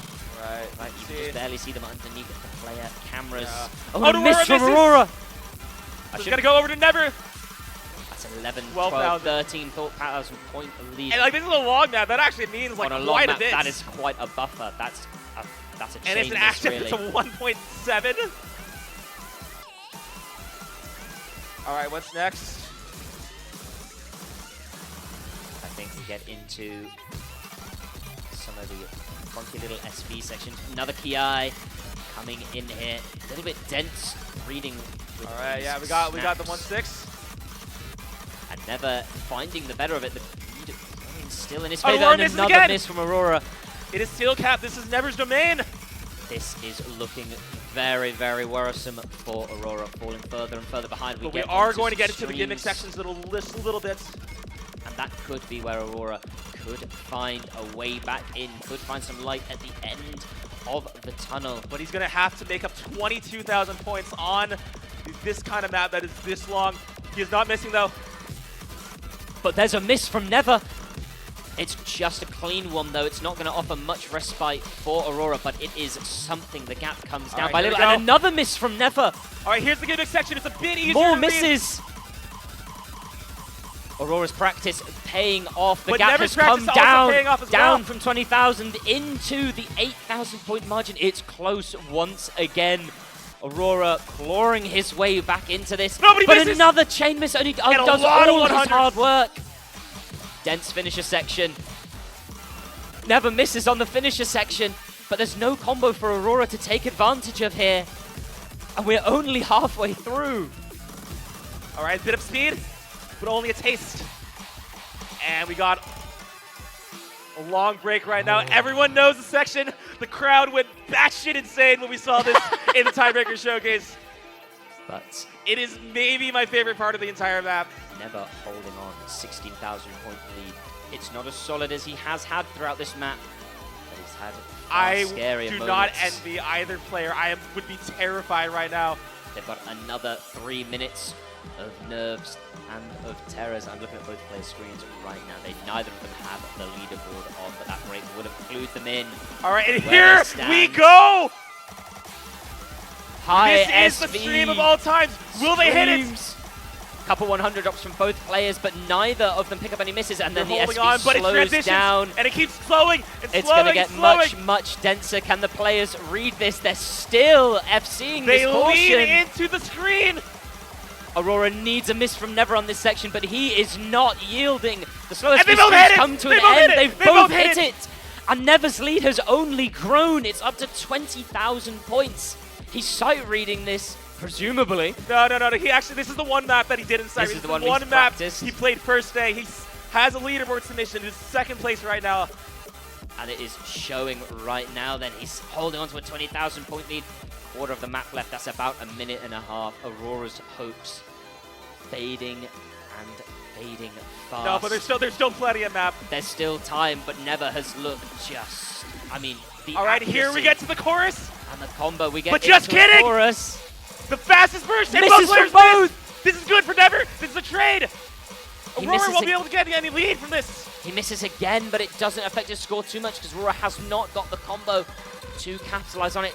The lead has come down. Oh, this part's so hard. There could be misses. This finger control, they both hit. And the outro is unrelenting. You will see it right now. Doublets, triples. We're coming in the gap for 14,000 points for Never. Aurora has to hang on and hope for something. But he keeps dropping back. Never is locked in. He's holding on to a 97.7. Both this players. This is the last part. There's no map after this. They have to keep going. Never holds on. He continues. He lasts all the way. Tiebreaker will go to Never. It's just this slow outro now, and Aurora must. He might not know because there's not been a break. He just has to play this through as cleanly as he can. That's it. That's the map. That's the map. Hope against hope. But Never will come out on top in a thrilling match.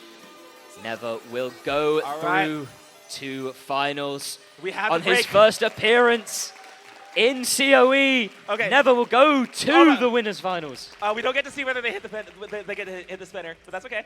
I think that's fine, but yeah. Never. Oh my God. They hit the spinner. They hit the spinner. 907,000 to 887,000. These are remarkable scores on the tiebreaker. What a scores. 11. This is a 13. This is no. That's not okay. That's not okay. And hard-fought match from both of them. You can see how much it means to them. Aurora overjoyed. Never equally so. And Never will go on to face the winner of the upcoming match, whose players I can see are ready to get on stage and practice because we are a little bit delayed, unfortunately. A little bit. Tech plus going to tiebreaker will do that, so we will wrap up here very quickly. Oh my God.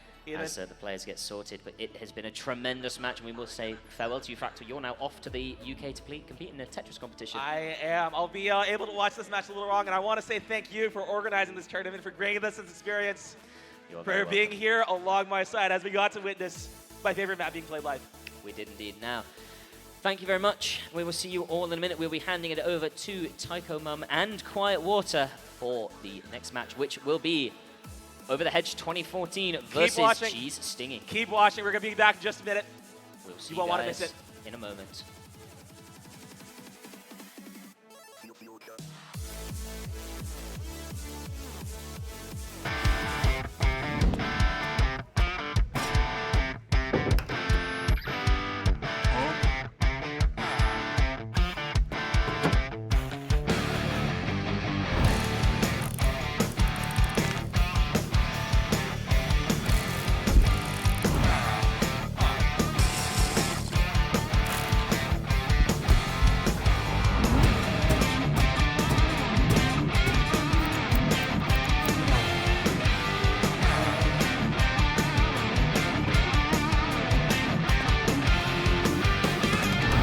If you bring your Wooting Uwu to our booth at COE 2026, we'll give you an upgrade for free with our latest switches and more. Come visit the Wooting booth from 9 to 5. We're here all week.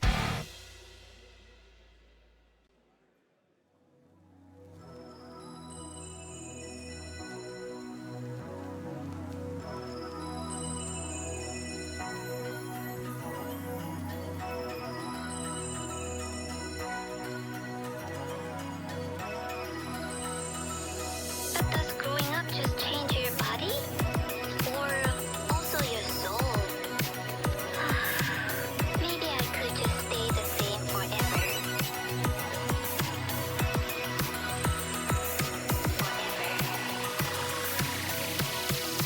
New high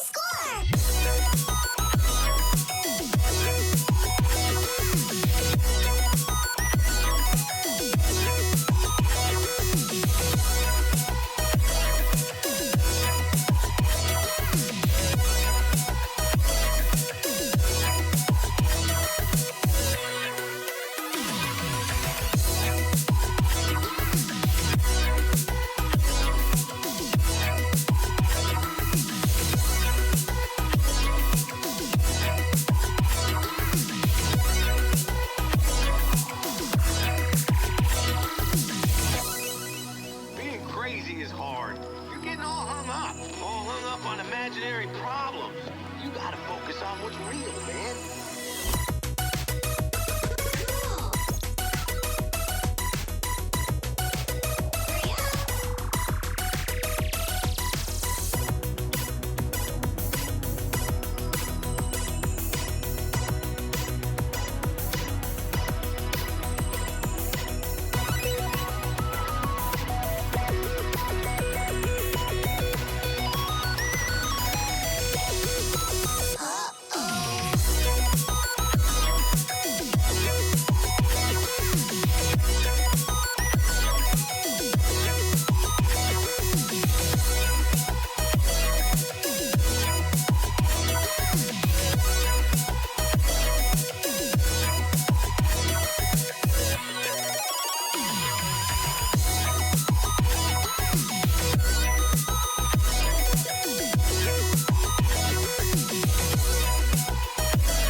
I could just stay the same forever.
as well. Oh, that's the S. Oh. Welcome back, everyone. Hi, everyone. Sorry, I didn't realize. Welcome back to the Taiko tournament. We are here live and ready with the second semifinals match of today. My name is Taiko Mom, and I'm here to introduce to you Cheese Stingy versus Over the Hedge, a rematch actually from last year. They also faced each other in pretty much the exact same round. Let's see what happens this time. Last time, Cheese Stingy did win over the Hedge, but now that the pool is a little bit different and it's only best of 11 instead of best of 7, who knows? Maybe things can change. I think there's a real chance that there could be an upset in that regard. How about you? Oh, for sure. I think Over the Hedge also has improved immensely in the last couple of years, in the last year, and now with a pool that also favors him a lot more. I do believe they got a good roll. She is getting. I don't want to predict it, but we might see it on the screen soon. It may be a very silly number. It might be, but I think the roll won't matter all that much. I've seen. Oh my, 100 to 96. That's way better than I thought, and it's much better than what I was thinking. There we go. All right, and we have Cheese Stingy actually picking second and banning first. These two players probably one of the only two to have been actively choosing to ban first. We saw also last match that Aurora, great match by the way. He also decided to ban first and choose second. So there might be some strategy in this pick here, and as we see at the pool here, I'm not entirely sure what these players are going to ban. We have both players kind of similar skill sets. I do believe Over the Hedge is banning DT Hidden. No, Cheese is banning DT Hidden, and Over the Hedge will be banning the Polyrhythm Nomad, which makes sense. That does make sense. I mean, looking at yesterday's scores, Over the Hedge may have set a very silly A-rank FC on DT Hidden, but Cheese couldn't even really get close to them, neither of them being the biggest Hidden fans. Especially with Hidden double time, this difficult. Yeah, Hidden double time with the high OD requirement, and it also being 270 BPM, I think it makes sense. And yeah, Over the Hedge and Polyrhythm are not friends. They never have been. They probably never will be. And that means that we are starting with Over the Hedge's pick, which is going to be Hard Rock 2. A little funny thing about this pick is this is kind of a gentleman pick. As we saw in chat, both players are way capable of, I would even say overqualified for this kind of map. And we just have to see here as we're starting the map. This map is quite funny. The BPM isn't all that high. It's more than useful for both these players. But however, it's just the SV just goes so crazy. And I wouldn't even say that's the hardest part. For these players, both know arcade the case. They're gonna have a little issue with the funny thing we're gonna see right about now. All these finishers, and it's gonna catch Cheese off guard with the first 100, but that's not all that much. We have more to come, but Cheese finding an early break. Might matter, might not matter. We're just gonna have to see. Come on, guys, come on! Hey! I do love my wife. She makes me want to be a better man. And I wish I had a wife to be a better man for, but I think Over the Hedge has a wife to make him a better man, because the way he's performing on this map makes it seem like he is a better man. Well, he does have his Mumu plushie right there, Mules'. Ooh, but that's actually Cheese with a miss as well, so now it's no longer just the accuracy for Over the Hedge, it's also just a combo. Yeah, I mean, he is just comfortable on these kinds of maps. Yeah, oh, for sure. He is probably, I would want to say, he's top 3 best finisher, like the top 1 best finisher players of the KDK players in this tournament. We have a few DDKK players, but he is able to hold his own against these players. Oh yeah. And looking at this accuracy, you can see he's already on a better pace than both the DDKK players we saw last round. Yeah, I mean, Hard Rock is simply his thing. Hard Rock and accuracy. It's a match made in heaven for this man. As we're moving into the last third of the map, we have seen probably like 2 100s, I would say. Something like that. I mean, I don't remember off of my head, the rest of the scores, but this might actually become the score of the map for the rest of the tournament. He's already said it before with this Noma 5 SS, together with Cheese actually, to be fair. Both of them SSing the stream map yesterday. And I believe Over the Hedge also has the top map score at the moment on the DT Hard Rock. That is correct. And he's thinking of picking Here up we another go. one. But however, this SC is getting gradually a lot higher. I don't believe I know the exact multiplier, but it's a lot. I believe it goes up to 270. Yeah, I mean, I believe the finishers are generally mapped at 1.3 times SV, which then again get 1.4 times with a Hard Rock. But I'm not very. Ooh, that is an unfortunate miss at the end there.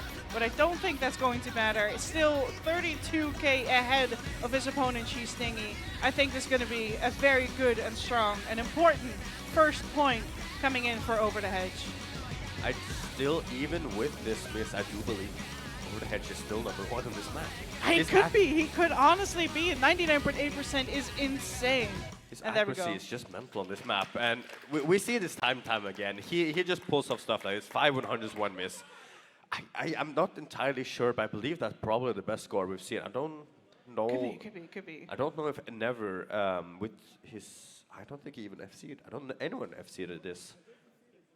Well, he's right there. Never did you FC? Yeah. He did. Was it that good of a score? Okay, fair enough. I guess. All right, and that means, yeah, notes look so weird. Yeah, it seems that someone has been playing with the colors on the monitor on that one. Needs a little bit of a moment to figure it out, but it's fine. And yeah, we're going from the fast hard rock to just fast in general. Pure mechanics map, Noma 3, understandable. Cheese probably going to have the mechanics over the hedge, even if their skill sets are generally in a similar range.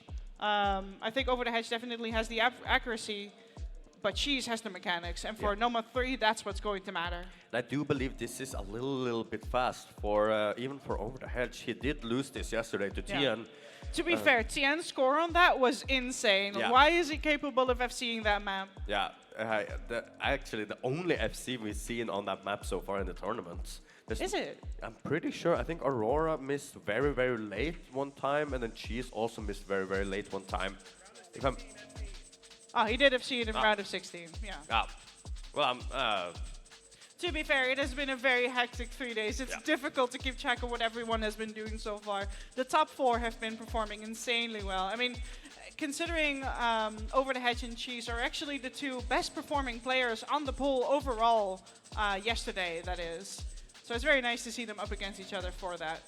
yeah, for sure. That might be actually a curse here, because with them so consistent and so good on the same exact maps, we might just see multiple retries of map, because they're just getting the same accuracy. All right, I do believe we should be good now. Not what I want, but 5. Yeah, okay.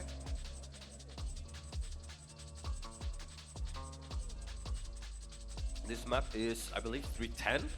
314 BPM. 14 It is pi amounts of BPM, which is a bit much. And on top of being 314, it's dense. It has a lot of 1/6, a lot of finger control. So there's so many checks they need to go through to get through this map. And we've seen Cheese being able to do this, but is Bosch able to keep a candle up to Cheese today?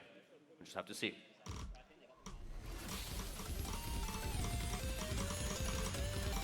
Little calm section here at the start. There's a little accuracy check.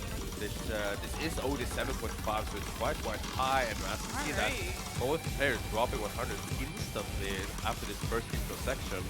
Yeah, but I think it's going to matter more which of them can actually get through the entire map, because of the... There's 1/3, there's a couple 1/6 triplets here. Oh, that's actually Over the Hedge with the first miss there right before the map truly gets going. I do believe that's the exact same spot he missed at when he played against Team yesterday.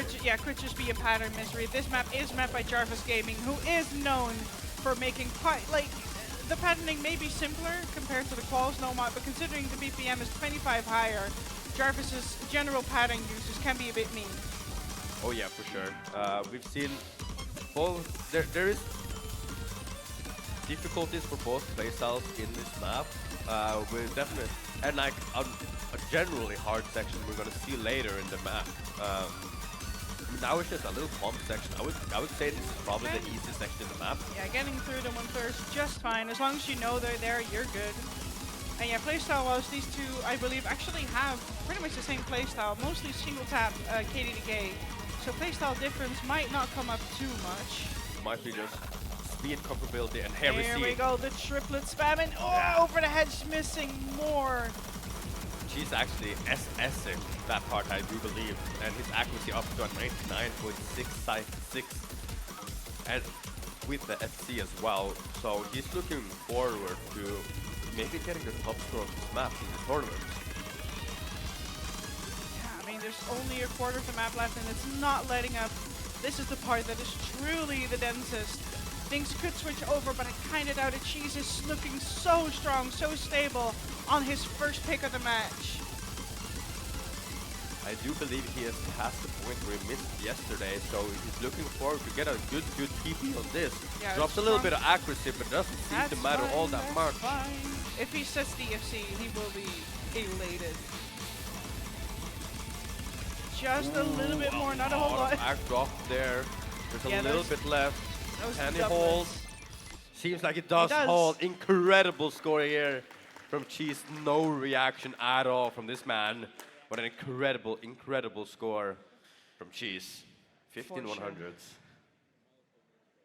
That's almost beating out Botch's very good miscount, by the way. 12 misses on this is incredibly good, and Cheese almost beats that. I mean, he really only broke in 2 places, but well, when your opponent is so strong and sets such a good FC, yeah, I mean, nothing else to it. 1-1, each winning their first pick of the match. Yes. Now, I'm not really sure what Overhead is gonna pick. I think everything he is good at is very scary into Cheese. Yes. So it might be a little scare here because they do have very similar skill sets. Okay, we're actually moving on to the slower stream hidden. Good stuff, good stuff. Picking Hidden 2 to Cheese is definitely a choice. I do believe Botched is incredibly good. He did get second in the qualifiers on the kind of streamier, a little slower, SVing-ish Hidden in qualifiers. But I know Cheese is really good at Hidden. I do believe he is on the Taiwanese team for Hidden. It's like he's mainly the Hidden guy there. Yeah, it could be, because at the end of the day, he is very good at hard rock, but so is the rest of Taiwan. They're very much a hard rock country. Yeah, and he's been practicing Hidden. We saw this last year as well when he got this amazing score on your Hidden map. But your Hidden map is not here right now. We're gonna see a map by Dion. I haven't seen this map before, but I do believe I like this map. Yeah, ooh, that's actually initial misses coming in from over the hedge. A bit unfortunate, maybe a pattern misread. Yeah, I do believe the light as well is kind of hard to make it read Hidden. So we're really unfortunate here for over the hedge, but there's still a lot of map left. If Cheese finds a single break in the stream section, the score might just flip over. Yeah, he did miss near the start of the map, so it could still switch over if Cheese finds a break later on. When the map pretty much just hasn't started yet. Yeah, for sure. Difficult to say. And here we go. Overhead dropping more accuracy than Cheese, but both players have been assessing the stream so far. Both players hitting the ninja. They know what's coming. They've practiced this map quite a lot. Yeah, both players just looking so confident on this. Botch haven't dropped a single accuracy in a while, but so has his opponent. And when both players are kind of assessing one of the harder parts of the map, it's not a lot you can do when you're so far behind. No, he's going to need Cheese to really lock up on the stream here, or mess up on one of the 1-6 later, or the funny doublets. Yeah. There's a lot of map left, a lot of difficult parts. As we see right now, the SP goes down by a lot, but none of these players are even letting up a single 100. What am I looking at? Yeah, for now they are so stable. Over the hedges accuracy grown back up to 99% despite that quite significant break at the start of the map, but she's just so strong at the moment. Yeah, for sure. The only thing that really letting over the hedge down is just that really, really huge axe drop and misses at the start. Both players have been assessing at least 50% of the map so far, and now we're going into the really, really difficult 1-6 section. Bosch is the first one to drop 100s. She's still holding on so strong. He hasn't hit a 100. Okay, there is a 100. 100 from this man for quite some time. Jeez, accuracy. Look at that. 99.66 accuracy. Ooh, dropping a lot of accuracy there when the SU got a little lower. But it's not dropping any misses, and that's not what you want to see if you botch. This could be looking like a super strong FC once again coming in from Cheese. Second FC in a row. Yeah, and when you think about it, there it is. This is actually a break point. She's taking the first break point of the match. We did see last round that there was break point after break point after break point. This might be the start of a breakpoint war as well. Could be. Although, yeah, good to say, the 5 misses unfortunate. Actually, better 100 count coming from over the hedge, but yeah. Yeah, it does not seem like Cheers was expecting that win at all. No, I don't think he was, but... He is shocked. Yeah, unfortunately, it seems like he has some hardware issue, but will he be able to fix them? Yeah, might need to take a little bit of a moment. Yeah, it really, really looked like he would be able to get it.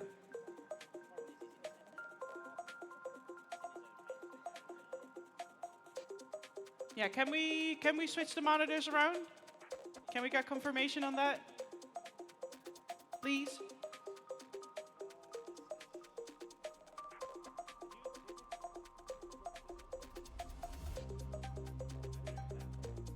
Can we switch a monitor around from backstage? Seems like Hunter is okay with it. All right. While we wait, we have a lot on the map left to look at. She's pick. She's not pick Hard Rock 1, it seems. Yeah.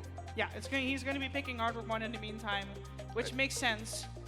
Again, very strong Hard Rock player. I do believe he has the #1 so far on this map. He has.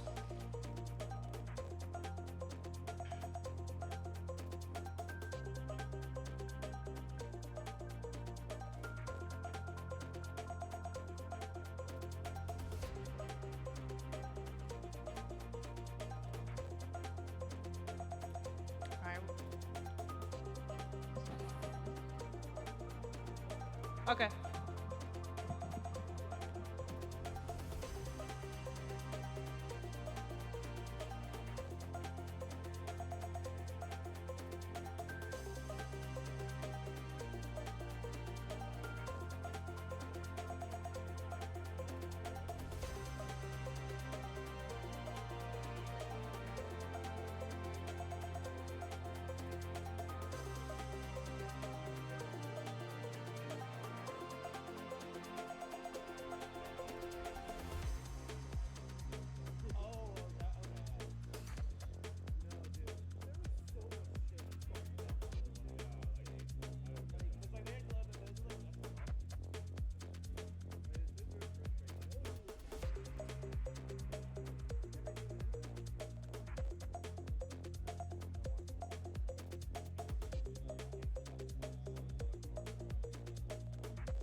The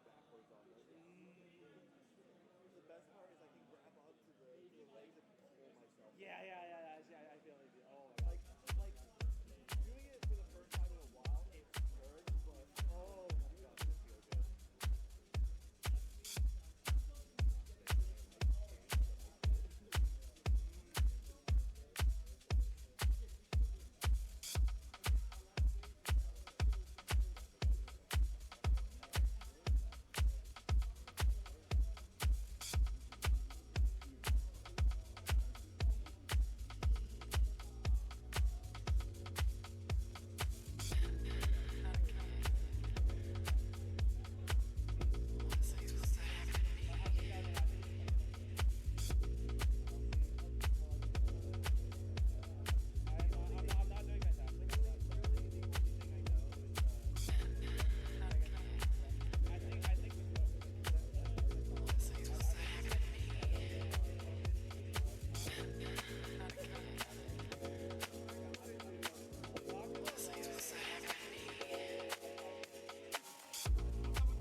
That was someone else and me.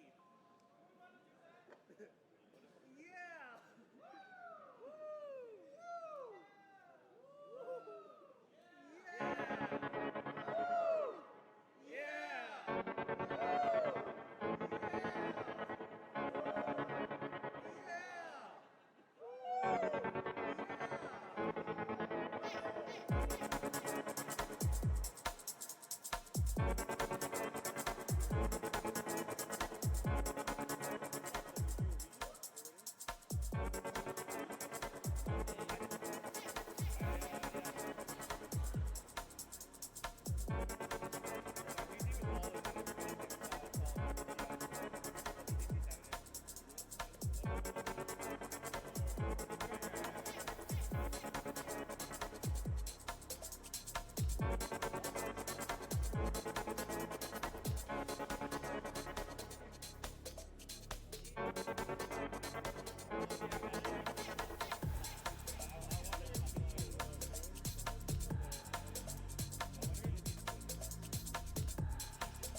we are so back, ladies and gentlemen. So terribly sorry for the wait. Technical issues gets the better of anyone. I mean, we love computers, am I right? Seems like it's fixed now and we can get this match back on track. I think we were quite far behind even after the last match was incredible match, by the way. I haven't said this yet, but that was probably one of my favorite matches so far this year. Probably the best tournament match, one of the best tournament matches. But that doesn't matter. For now, we are moving into the Hard Rock 1. Jesus, Cheese Thingy's pick here. Wow. Seems like Over the Hedge has some more technical issues. Oh, I think we need an abort.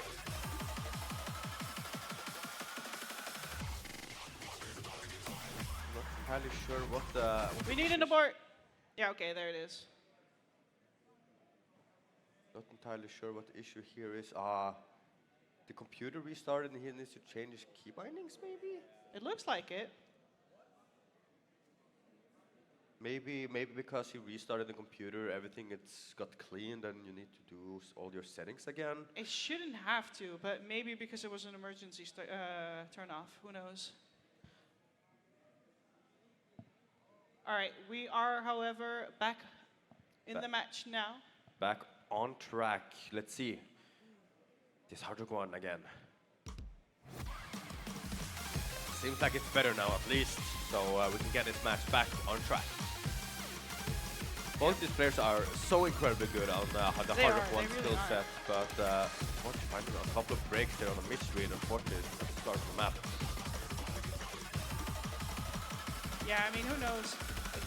I think it may just be a real miss at this time. Yeah. Obviously, not fun to have so many tech issues happen on your setup, but we'll see. We should now be back up and running. His accuracy is climbing back up again, up to 96%.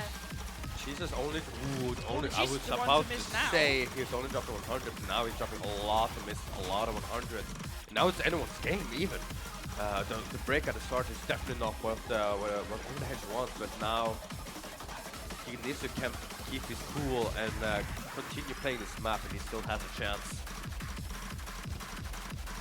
She's just dropping a lot of accuracy. Yeah, kind of not what I expected from this player. Ooh, okay, now there is another small miss there coming in from Over the Hedge, but the score lead had been dropping. It was down to 5K, growing a little bit more now, but it's not too big of a gap to still switch over if Cheese finds another break. As for now, we're in a little calm section here. Looking at these players, I mean, this map is hard, but considering these players, I don't think any of them is happy with their score right now. Probably not. I would say this is still really good. I think most players in the tournament can't even be close to this, but for a player of their caliber, it's definitely a low roll.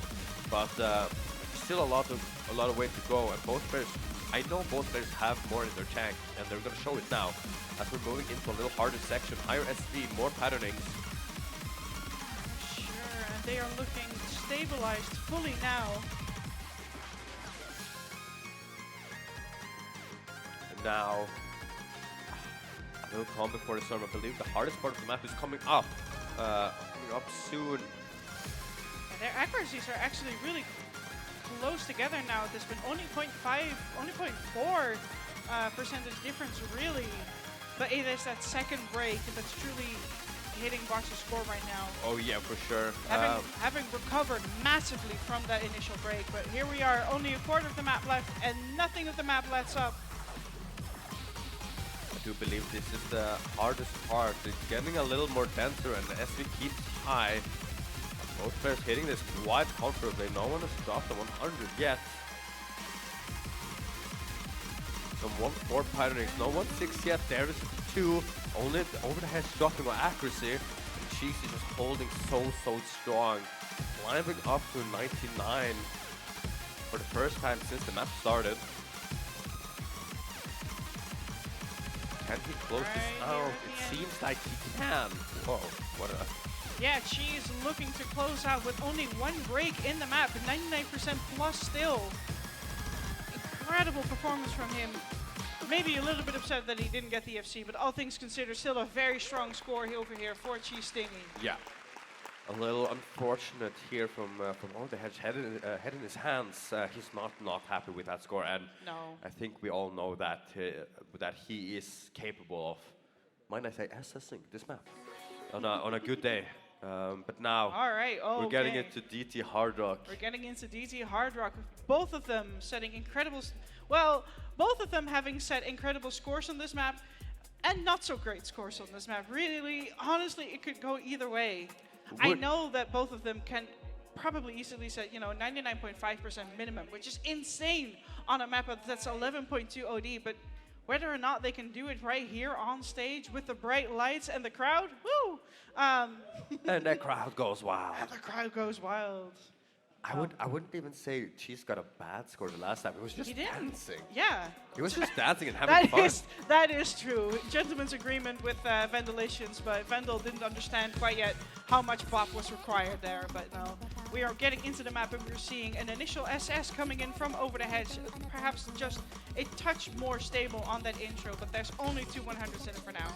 Yeah, and there's still a lot of the map left. We have longer patterns coming up and a really hard double section in the middle of the map. So everyone needs to be careful of that one. We're gonna see a lot of action, maybe even misses on that part.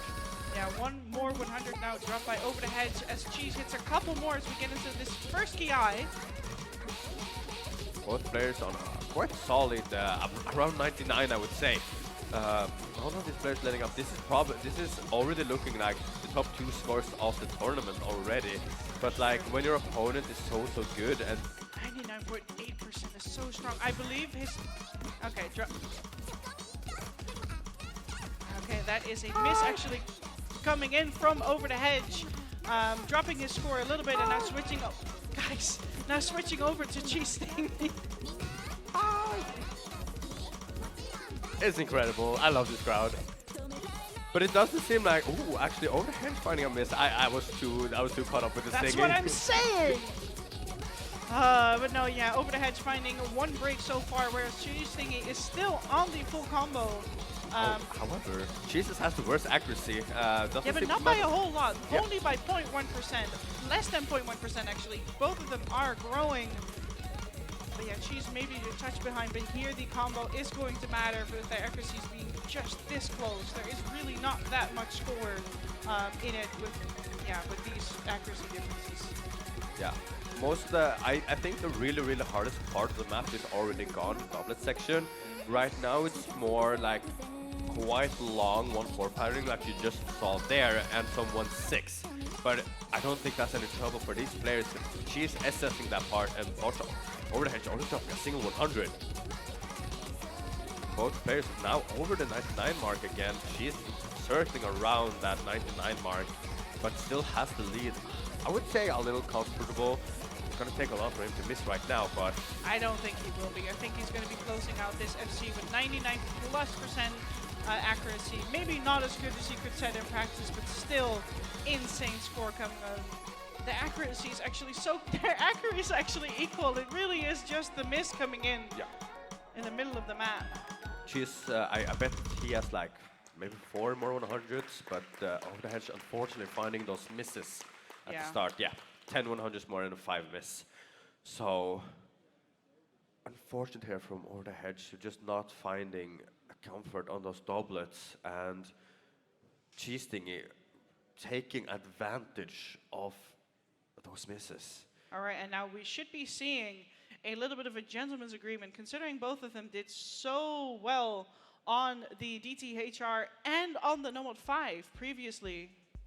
Will we see it? Will we see? Yeah, there it is. Pick Nomad 5. This map yesterday, we had a match between Over the Hedge and Tian. Yes. Otherwise known as Defector, for those who know. That went about as bad for Tian as it could possibly go. He'd got a great score, but when your opponent SSs, it's not a lot you can do. We thought, hey, that's pretty good. That's really good. Then, probably not even 30 minutes after, Cheese Thingy versus Vandalicious. Vandal thinking, I got this. He didn't got this. His opponent SS'd. And what can you do against that? They are so in sync. And now, They really are. I really do hope we see a repeat of yesterday. A repeat on a map like this. I think we've only seen one repeat, maybe two repeats in Taiko COE tournament history. Yeah, we had the one that was really insane in 2023. Ikun and Aurora, number 3, I do believe. Yeah, Am I mistaken? Yeah, and I believe it was mistaken. also not with the same not with the same miscount of 100 counts either. That was the most insane part. I think but it here was we go. double 31, I believe, if I'm not mistaken either. But also in 2025, I do believe Glassive and Cookie Tree might have. They may have. They would. Tied. They would tie a score, I believe. They have like somewhat similar skills. But yeah, we are now deep into the streams, a quarter of the way into the map already, and they're both still on the SS. And I believe it's going to be all eyes on the 1/3 part. The 1/3 into the 1/4. If both of them hit that, they should be pretty golden. Both players have spoken about this comfort on that 1-3 part that will be coming up quite soon, I do believe. And for those players watching at home and in the crowd, you can see that Here we go. over the hedge is kind of getting a little score lead, but that's fake. Both players are on equal score right now. It's just a little bit in front in terms Here of we score. go. And both players actually hitting the discomfort 1-3 into the really, really dense lower SV stream. Alright, And halfway through the map, they can see each other's scores. They know they're both still holding on. Can they do it? Can they set the dual SS here live on stage? This map is only 8.5 and they are just holding so incredibly strong as we're moving into the longest stream of the map. Here This we is go, probably here a we go. non-relenting stream for about a minute. Unrelenting both in length but also in patterning. The patterning in here goes wild. But they're just doing it. They're just capable of doing it. Like just Both players heading the KD into the stream again. And both players are looking like they're gonna get maybe the scoreline of the tournament. Dude, it's already insane enough to set one SS on the lane. It's already insane enough to get an SS again on the same map, but to do it at the same time with your opponent. Just a little bit more. Hold your horses up, ladies and gentlemen. Just a little bit more. Just a couple more. Yeah, One just more this stream and some triplets at the end. Will Hold your these breath. players be able Can to they hold do your it? horses? Can they do it? Just a little bit more. Just a little couple more. 7-7-3. They got did it! They got it! Wow! We didn't even get to finish the map before they started popping off. Let's Double go. SS on main stage. It looked so shaky for these players at the start of the match, and they just pull off scoreline of the tournament probably. Can we please get the result screen back up? Wow, wow, wow. And There it is, there it Cheers, is. All right, cheers, fast, cheers. fast. No, sit down. Fuck. And unfortunately, I wouldn't even say unfortunately, unfortunately for production, And it means a replay. it means a replay. Fortunately for us, we're gonna see how many times can we go on. One we, more time, 2 more times. Now, I do believe this is not like, for example, yeah, we're seeing the replay here of them popping off, well-deserved. Yeah, also I think a really good motivation boost after the shenanigans with the screen. Yeah, an unfortunate Harrock, an unfortunate TT Harrock, but this puts the moral up, top. And now we're gonna have to see a replay of this. Will they SS again? I mean, hey, if you do it twice. What happens? Does it just pick next, or? I believe it does get voided. I believe there are enough maps in the pool that if they replay again, they should get voided. I'm just gonna look at the rules to be sure, though. And while we do that, we're gonna see again. Dude, this map is only 8.5 already. This is difficult to act on its own, and both players SSing. Easy, It's just look incredible. at them. See, they prove it. Starting the map. Oh, Cheese finding the first 100 That so that early. could already be it. That's the worst part. Like now Overhedge is on paper in the driver's seat by multiple margins, but anything can still happen. I mean, we know he has the discomfort on the 1-3 section, so anything can still happen. to see. Yeah, both of these players' UR bars are just so incredibly clean. It's quite small for me to look at, but I can see that it's quite clean from here. Yeah, the UR bars are just... Ooh! A They're 100 equal from again. Bart, and we're on equal terms. Oh, another 100 from Overhead, but Cheese actually trades it. This is competitive. Both players are on 2 100s right now. Oh, Cheese actually hitting one more on the last note before the dense lowest stream.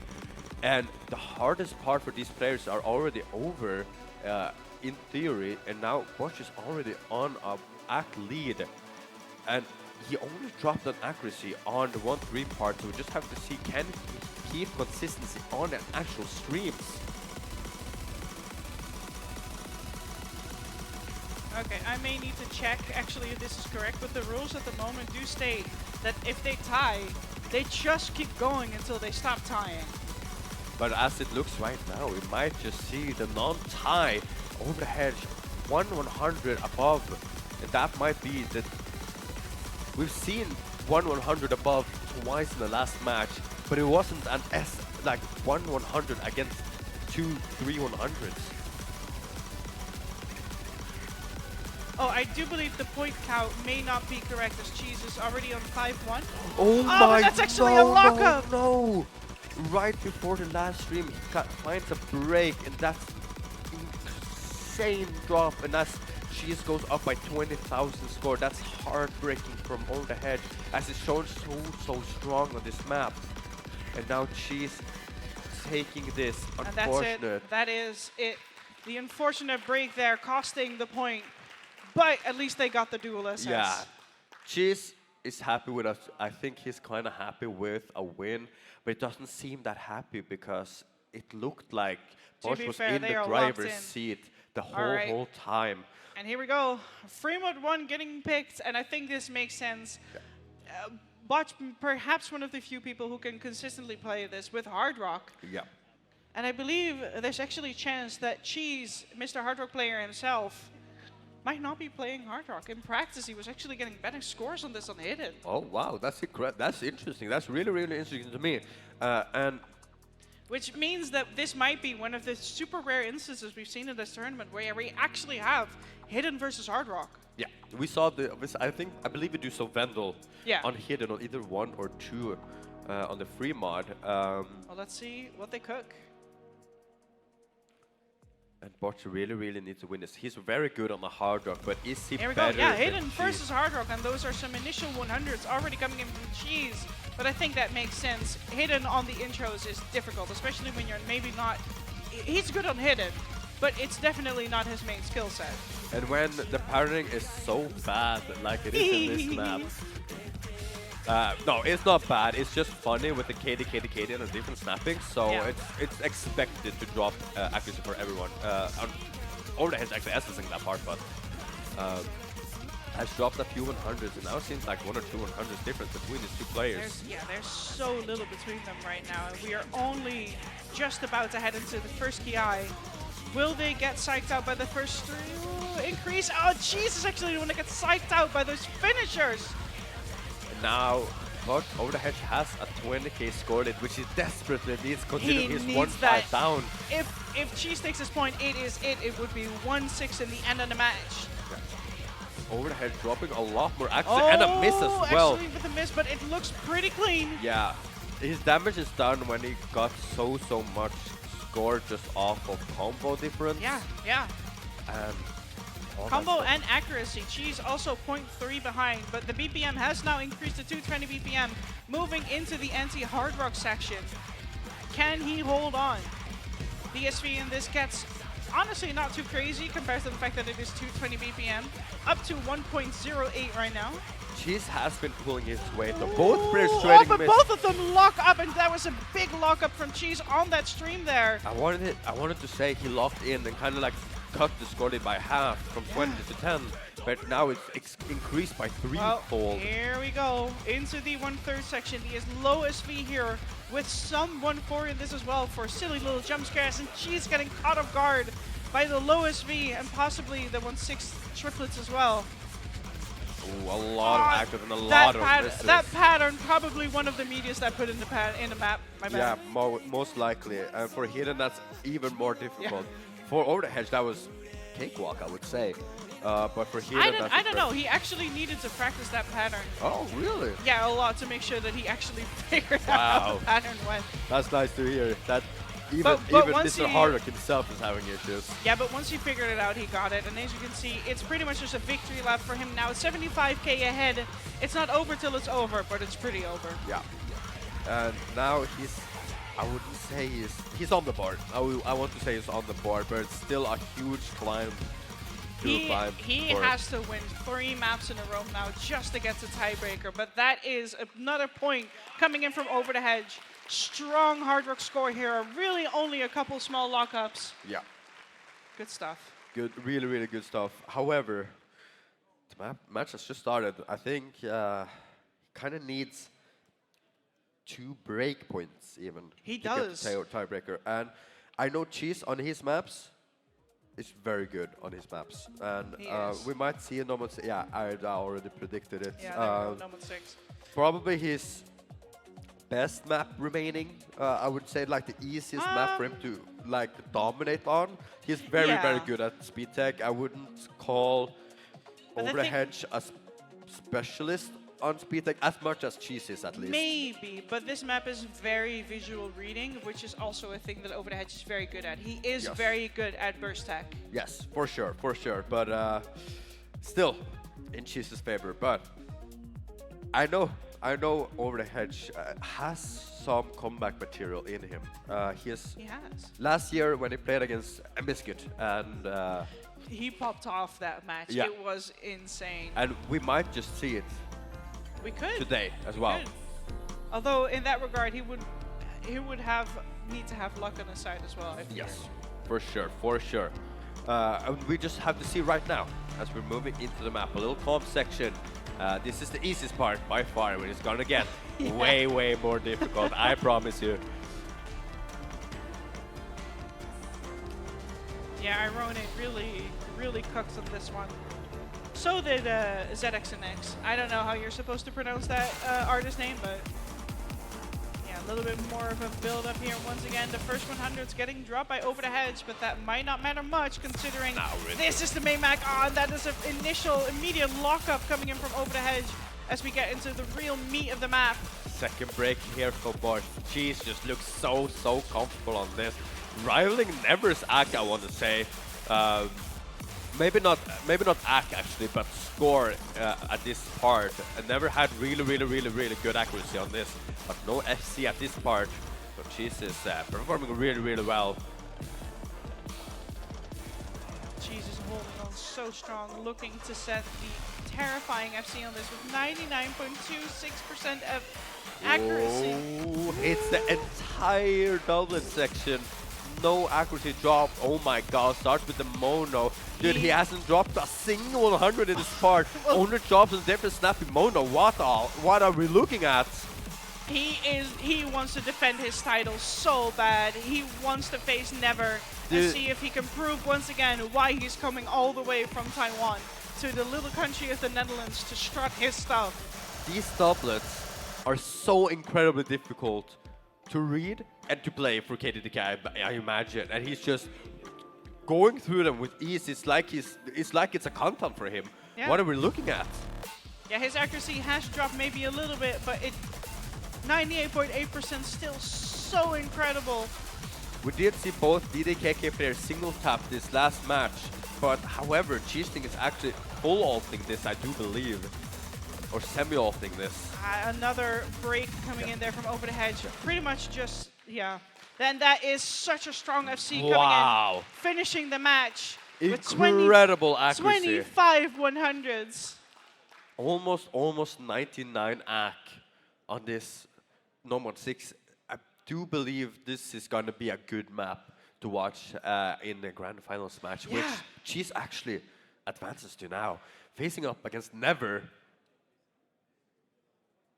unfortunate here from over the hedge, but his journey is not over. No, he still gets to see if he can place third against Aurora Fasmata, a player that he has played so often against in team tournaments, but never in a 1v1 setting before. Yeah, last year he was on the other side of the bracket for Aurora. Yeah. When last year also as well, Over the Hedge lost to Cheese as well. Kind of similar scoreline actually to last year. And he went down to the third place match to face an American. And now he's gonna face another American. However, the one that prevailed to finals last year is now in the third place match. Yeah. So now, kind of funny to think about. Aurora has the chance to get 2023 number 1 placing, 2025 number 2 placing, and 2026 potential 3rd place. But that match is not easy for Aurora even. I mean, it would be history repeating itself. Just like last year, we would have a brand new player coming in number 1 in quals and taking the entire tournament home. Yeah. As Cheese did last year, possibly never might do it this year. Once again, against the defending champion as well. I do want to say that as well as last year, this year and last year was both like a really, really big surprise, in my eyes at least, that last year that Cheese got number 1 in seeding over Aurora, and this year, same thing. Yeah. Never actually beating out by some sheer luck or like actually God mod above Cheese and Over the Hedge. Yeah. So we're gonna have 2 really, really, really great matches tomorrow. For sure. Yeah, we are starting again tomorrow. I believe it either 17 UTC or no, 17 local time or 18 local time. I believe it's at 18 local time and 19 local time. You will be able to see on, for the Taiko players, you will be able to see on the comic site, and we will also ping you tomorrow when that happens. But for now, I believe this has been it from us. Thank you so much for watching, everyone. Please return again for tomorrow for these grand finals of the Taiko tournament. This has been Taiko Mom and Over the Head. Taiko Mom and Quiet Water signing off. And have fun watching the Mania tournament grand finals that's coming up now. Simo, I think, versus Zubin. Zubin actually a Taiko player himself, or like lower ranks, but he's dabbled. We know him. Yeah. But good luck to those players, and have fun watching. Thank you, guys. COE attendees, I have some news for you. If you come to the voting booth, we are running a survey about the future of OSU peripherals, and you can help us out by giving us just a few minutes to answer a few questions. If you need some extra encouragement, just know that one of the people who participates in the survey is eligible to win a Wooting ATHE, so listen, it's a great deal. To all the people watching us from home on Twitch, I'm sorry to say this is only for the COE attendees, so you better get a ticket next year. See you next time.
全ては幻だ。どうして届かないの？少し私の何が足りなかったの？あなたはその光にたどり着くことを最初から許されてもよかった。でも私はだった。ずっと歩き続けた。そこにぬくもりがあるってそう信じていたから。確かにあなたは歩き続けた。だが何のために？名前すら知らぬ光のためにか？何も約束してくれなかったぬくもりのためにか？私はただ生きているって感じたかっただけ。一瞬だけでも。それこそが最も残酷な嘘なのだ。あなたは生きてなどいなかった。何も残されていないこの世界で忘れられたものには何も残らない。この世界に属する者も覚えている者もいない。これこそが最も明確な真実。その星はあなたのためのものではなかったのだ。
Welcome back to the COE Mania tournament. This is the final match of the Mania tournament. This is the grand finals, the one to end it all. Simo versus Zubin, they have gone through many matches before. They have gotten here for a reason. They have won all of their matches, and they are now here to face against one another. I'm Petraj, I'll be commentating with Medium Kek. Hello, I'm Medium Kek. It's gonna be very interesting to see how both of them perform. They actually played like a few maps before at the same time on backstage, and they had like a 1-300 difference, or a 1-320 difference in them. So they are very even. Yeah, they've been watching one another play, so I'm assuming they have some strategies going on since we've been playing the same map pool since the semifinals. So I do feel like this match in particular is going to be the one that I think those players have been looking for the most. Yeah, as we can see with them, they're trying to lock in mentally. Yeah, they're very much locking in well. Both having a bit of main stage experience now as absolutely. Well. So we have the rolls in. We have 76 coming from Zubin and 41 for Simo. Which is branding Hybrid 1. Yeah, that is the HR Hybrid. So the first entry of each category is played on HR. So these are the least physical picks of the map pools, but they are also probably the hardest to get good accuracy on. Yeah, as Zubin is banning Rise 6, the core jack map, which is also mostly, especially with the physicality, both of these players have very egg focused. Yeah, absolutely. So Rice number 6, Korchak. Also, as both of the players are pretty physical players, I do want to say Rice 6 would have gone into a knack battle, so reasonable choice. Yeah, I mean, probably would have been like a 99.9 on both sides. Oh, Simo is keeping some secrets from Zubin. Like, despite those players having seen each other play, some secrets are still to be kept on the main stage. Immediately picking Rice 3 as well. Interesting. I don't think we've had that played once, right? Yeah, I do feel like this one we haven't seen a lot. I've seen it once on the second stage, but yeah, this is quite a fast-paced map to begin with. Yeah, definitely very, very speed focused, but also has a certain stamina side to it too. Might be good as a warm-up pick, just trying to throw your opponent off, trying to see if they miss once or twice.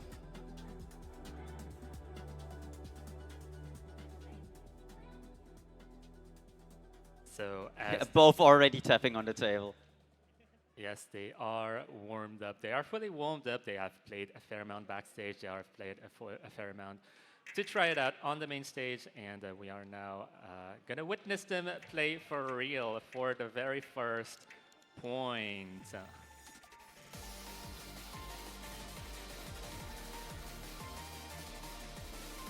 So just going into the intro. Simo having a small accuracy lead. Yeah, out of the intro, Simo seems to have a better accuracy trend right now, but Zubin does have some great potential in catching up. They are not far away from each other at all. It is a couple of 100 points gap right now. Yeah, there's a 200 judgment away still.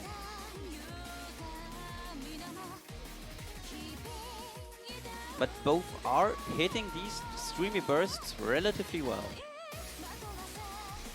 Yeah, the hit window difference is pretty marginal. I would say anything could happen to Simo. If 1 or 2 200s happen, then it's definitely gonna go towards Zubin. Yeah, right especially on those patterns, they're very, very easy to as you mess say up. that, of course. It is a perfect example. Oh, the trade happens. But the trade was a bit better accuracy-wise. Zubin is not as far behind anymore on the accuracy side.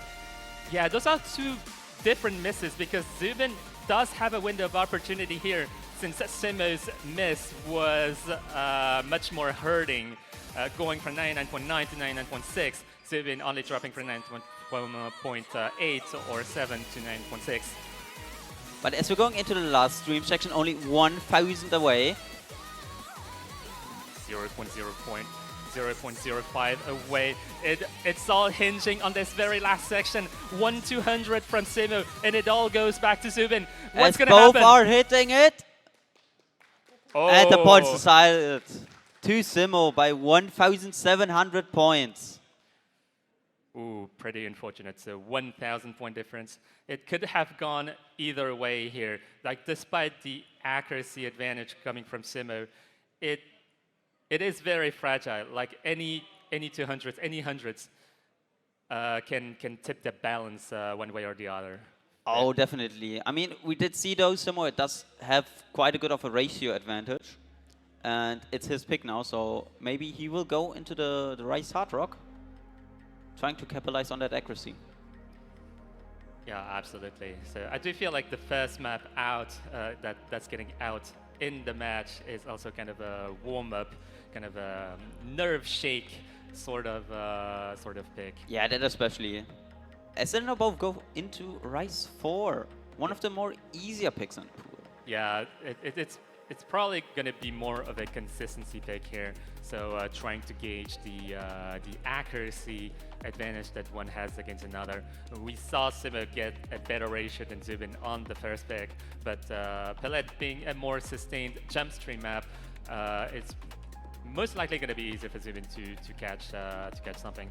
But it is Simo's pick after all, so yeah, and he did get a 998k on it before as well, so it will be very, very hard to catch up to that, or just hope that Simo maybe messes up a trill, gets a few 200s, maybe even a miss. Yes, absolutely. So Zubin does have a breakpoint to catch up against. But it's a long match. One breakpoint is nothing significant yet.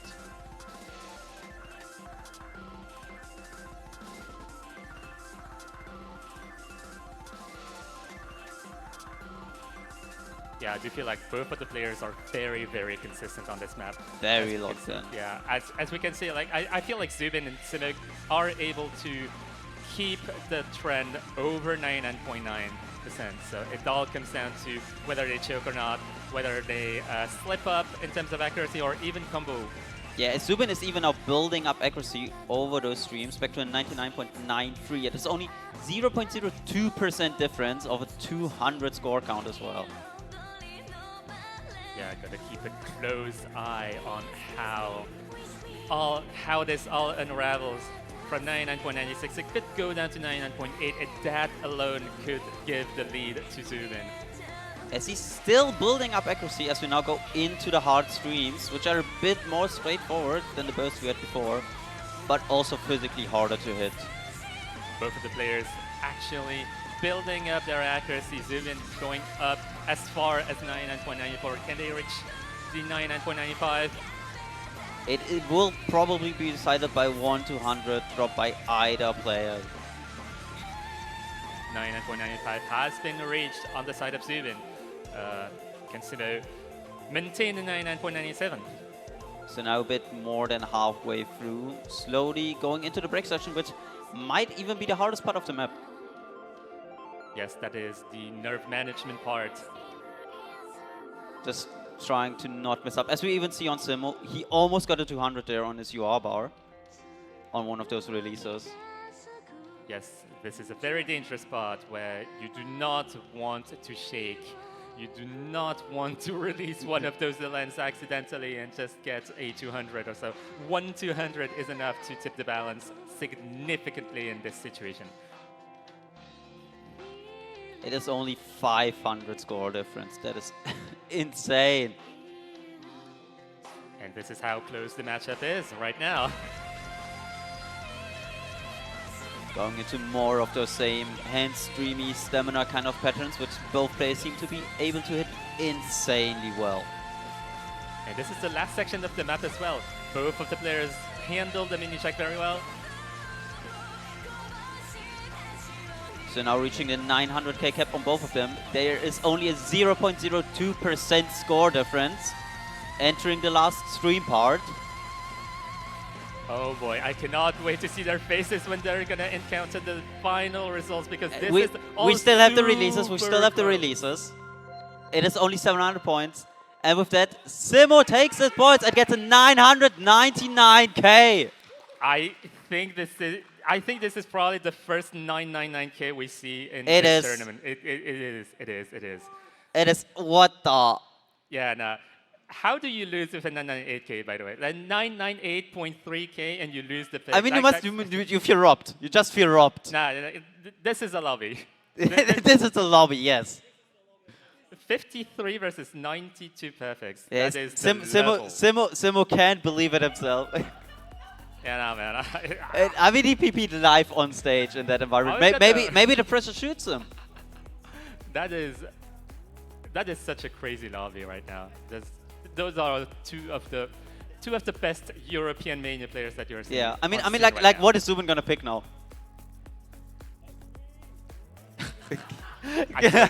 I swear to God. The crowd says SV. I don't know if Zubin is gonna pick SV. I think that's a Simo pick. Yeah, that is information that Zubin possesses, and Zubin is going to go for Rise. We are still on the Rise category right now. In the previous third place match, we only played LNs and hybrids until maybe 7 or 8 picks in. Now we are having the complete opposite. Yeah, as we're now going in probably the physically hardest pool of the map. Map of the pool. Hardest pool of the map, I swear. Yeah, just works.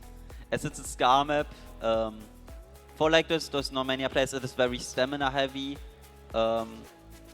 it would kind of be, if you put it, if you compare it to standard, like a mix of jumps and streams at the same time, but also somehow still being flowy, as it's more of a jag pick with a few streams in them. And especially the ending of the map is really, really difficult because it drains your stamina and then picks up the speed even more. Given the caliber of both of the players here, I do believe that both of the players are capable of maintaining an FC on this map, but it all depends on whether they can do it on the main stage right now. Yeah, Simo's holding a 99.9. 9, okay. Okay. Put him next to Miyuka, please. We're now both hitting the 400 combo cap, still in the more easier intro side. Yeah, so this you can see this kind of accuracy, this level of accuracy right now, but can they maintain the same level of accuracy until the end? The map is almost 3 minutes long and it doesn't let up. But Simo dropped to 200. It is even again accuracy-wise. It is virtually tied between the two players. It's both hitting the jack bursts. Just doesn't seem like they have any problems playing that pick. But yeah. We're only 1/3 in, as it's still tied. Yeah, Simo with a better ratio trend than Zubin, so has the capability of putting a bit of a gap between the two players. But a 200 can happen again, just like we saw earlier. Yeah, especially now as we see we're only at 420k, but halfway through the map. So the ending will decide it, I think. Or maybe any drop in those speedy sections. Yeah, those spots are very anchored, very chokeable. Yes, we see Zubin dropping a few 300s, so down to 99.82 or 81. Yeah, honestly, it's all damage control. Well, can I call it damage control when all of those players are just doing so well right now? I don't think that's any damage control. That is just like performing at their absolute best and just hoping the other one messes up. Yeah, speaking of damage control, Zubin is tripping accuracy ever so slightly, just tripping it down below the 99.8% barrier. Simo having this capability to keep the 99.87 alive as long as towards the last quarter of the map. Yeah, Zubin is rushing a little bit, dropping accuracy, but it is still only 200s away for Simo. Also now slowly going into the ending, but Simo does seem to hit those drills very well. Yeah, let's see what happens in the ending. Very, very stamina draining. And I do believe it does affect Zubin quite a bit, dropping some more accuracy here. Yeah, Simo just seems comfy cruising through, not affecting. We see a miss. There's still enough time for Zubin to catch up. It is 800 points difference. Is it enough? Oh, it is not enough! It is not enough. 293 points. If the map was 5 seconds longer, we would have seen Zubin get their first one. Only 300 points difference. It is really just the accuracy carrying him over. Oh my god, man. This should not be 3-0. Oh, that is so close. This should not be 3-0. Yeah, those 3 points have been very, very contested. Look at Simo jumping up. Oh my god. No! That's crazy. What? Oh! What are those strats? What are those mind games going on behind the scenes right now? No. They have been passing along information that we are not even aware of. Oh, Rise 5. That is the most Zubin map ever, though. Simo is picking into Zubin's strength. Are they ever going to play hybrids or LNs? No, we had an LM match before. Now they want to show off all the Rise picks. I mean, that's fair. You had to be at the 3rd place match to see all the hybrids and the LNs. I mean, maybe we are even going to see the Hard Rock pick. The Hard Rock Rise. Rise 1. Rise, I don't think we ever saw Rise 1 ever No, being no, played. no, not that specialist map. Which is kind of funny because we had 2 other picks beforehand, but they got struck down by copyright in a way because we couldn't show them on stream. So the difficulty just got higher and higher, and now every player is avoiding it because specialist on Hard Rock is absolutely stupid. It is one way to describe it, yes. As we go into the 4th pick of the match. Aftertaste, custom mapped by Misekais. Also one of the maps that were carried from the first pool, so probably one of the easier entries in this map in particular. Yeah, as we even see Zubin picking Mirror, so maybe he feels a bit more comfortable on the patterns being a bit reversed. But Simu's holding 100% accuracy. What is he doing? Yes, this is literally a Thank score you! right now. He held 100% over the whole intro. Just for context, 100%, that is a hit window of around 60 milliseconds for 300 nodes. Yeah, honestly crazy stuff happening on stage right now.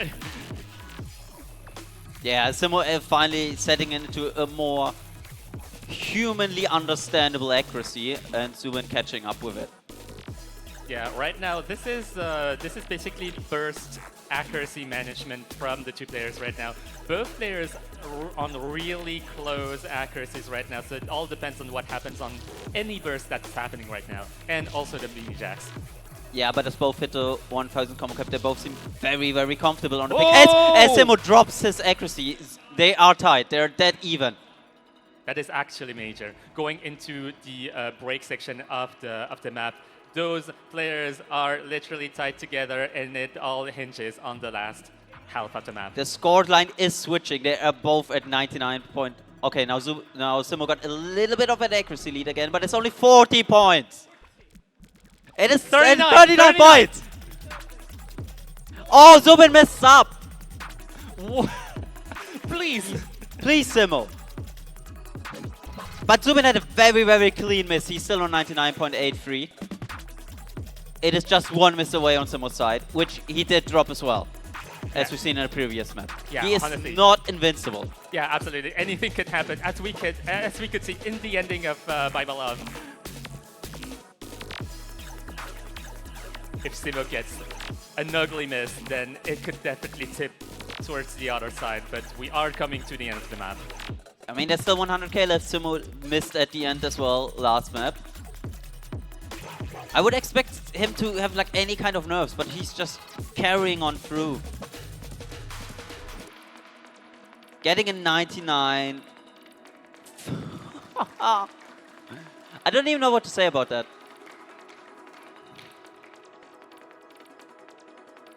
That's all I'm gonna say. Okay, but the next pick is Zubin's pick, so we're gonna see if he maybe go into the hybrids or the LNs.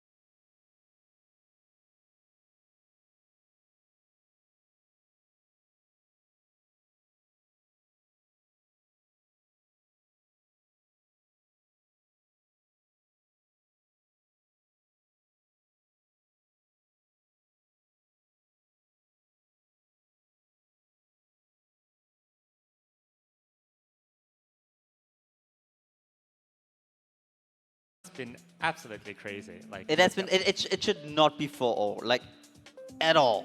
There were like a 300-point difference, then the miss at the end. We are back. It seems we are back. Woohoo! Welcome back. Anyways, we are back for the 5th pick of the match. We've seen on the Rise so far are we seeing another Let's see what has category been now? picked. Oh, we've LN4! got an LN. Finally, something else. Okay, we got official instructions to not do a 6-7 anymore. I'm sorry. The 6-7 ban. It has been banned. We have been censored. COE live censoring. Oh, it's shown though. It is shown though. Do we get a crash again? Oh, we're good. We didn't crash. We didn't crash. I swear to God. Swear to God. Anyways, as both of the players get ready and get their nerves shaken out, we are going into a new pick in a new category. LN number 4. It is kind of a Jackie LN pick, requiring a lot of coordination and also a fair amount of stamina, as the LN physicality of this pick cannot be understated. Yeah, it is definitely more of an try to keep your misses down kind of map. But as Zubin finds himself very comfortable in the beginning, getting the accuracy lead, so the break did seem to help him. Yeah, absolutely. But Simo contesting this accuracy from below. Yeah, Simo seems to be more comfortable on the less dense parts, but as we're now heading into the denser sections again, Zubin does seem to be a bit more comfortable. Yeah, I think in terms of accuracy, in the LN category in particular, the roles are reversed. Simo is probably getting less of a ratio than Zubin on the LN picks, but Simo is going to have better ratio on the rice pots. But he's picking up accuracy. We're only 200 points away from each other. As they both hit the first chorus, 1/3 in, 1/3 FC. I mean, as you can also see, the map has like 6,300 combo. So there's still a lot to go. Yeah, absolutely huge. Absolutely huge. Oh, we see the lead tip back to Simo. We see it switching. Simo seems to be a bit more comfortable again. As Zubin does drop a 200. So we do have the 200 score lead now reversed onto Simo's side. Yeah, we are only reaching the halfway point though, so both of the players still have to maintain this level of accuracy until the end, and also the combo. Yeah, especially the stamina heavy side of it. It is 3 minutes 20. There isn't really like a larger break in it. You need to be mentally always prepared for every LN release they threw at you, as both hit the rolls well. Yeah, both players getting out of that section above 99.7. Yeah, like this is like a break part in the song, and it's still very, very dense. But Simo did seem to drop it 200 just now, making it a bit closer again. Oh as no! he's missing, but it's a clean miss. It is a very, very clean miss. This is a clean miss, but it is a miss nonetheless. It is gonna give it. Oh, that's a column lock! It is a column lock. His left hand seems to have column lock, giving Zubin the advantage of 8,000 points. Oh, that's so unfortunate for Simo. Simo could have gotten. Oh! It seems to be the perfect pick for Zubin, picking into this LN stamina. Are we going to see a comeback, coming back from 4-0 to 4-4 maybe? Or are we going to see an LNFC? Look at that combo. Look at that combo. It's reaching enormous amounts. 5,800, 5,900. Do we get the 6,000? It is not a lot to go. Simo is still having a very respectable score, but still struggling hard as the stamina side of the map. Are we going to see Where are we going? LN4 FC on stage right now. We're going to see an FC! Oh my god! That is such an incredible performance coming from Zubin on the main stage right now, on the first LN of the match. Absolutely insane. Just fully... as we see him celebrating. Just the perfect pick. Simo holding up to a 4K combo, also absolutely insane. Absolutely. But just stamina running out at the end. Yeah, absolutely beautiful. I do feel like both of the players are not inclined to pick Rise 1 right now. Maybe. It is a very, very chokeable map. But I do think both can FC it. Semi-comfortably. We're seeing Rice 1! Okay. Wow. I would have expected an SV pick from Simo because Simo has an SVFC, but he's trying to lock that win in first. That's Rice 1. That Rice 1 pick took me off guard here. I did not expect to see it here.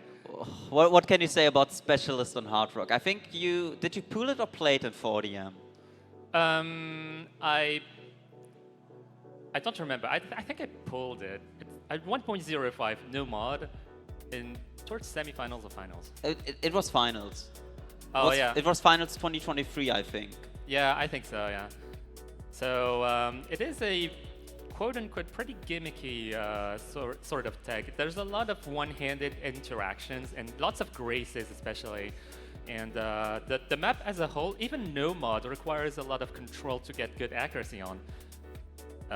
So yeah, even add like HR to that, and it just raises the challenge up to 11. Like even just the 99 flat FC is probably a very good 3-digit score already. But putting Hard Rock on it, I would be surprised if we see any score above 99. But yeah, I'm expecting low 99s here, but well, I just have to see what kind of surprises. We do have absolute bonkers players here, so yeah, what kind of surprise those players are gonna dish out to us? And Simo did held them 100 for like the first 30 notes. Look at Simo's UR bar, how centered that is. That is scary. Yeah, this is a no mod score right now coming from Simo. Yeah, so now going into the burst section, especially with Hard Rock not trying to mess up, your mind is fully focused on the accuracy.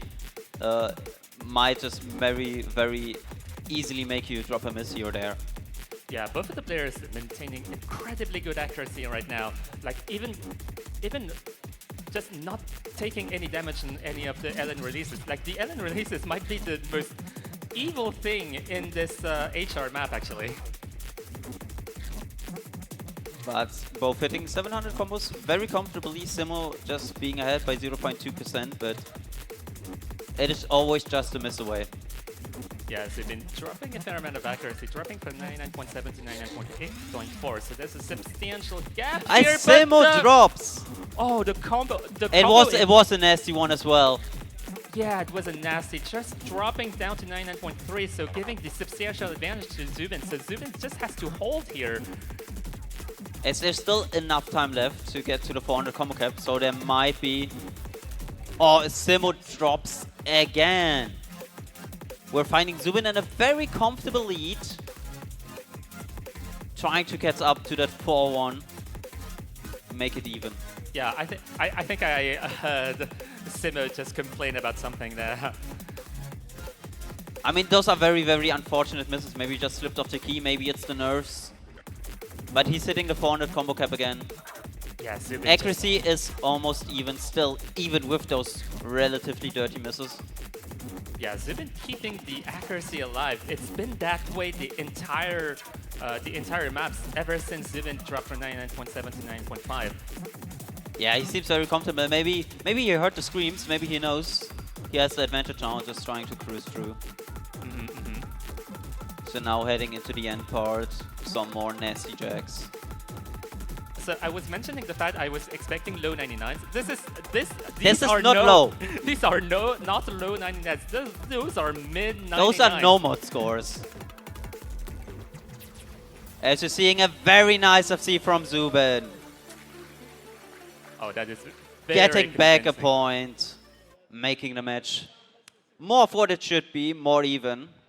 Those ratios do not look like HR scores. No, not at all. It feels like HR is just like they're just like dragged over in OBS and they didn't actually play it.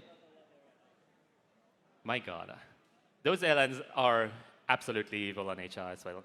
Yeah, but LN1 HR is even more evil.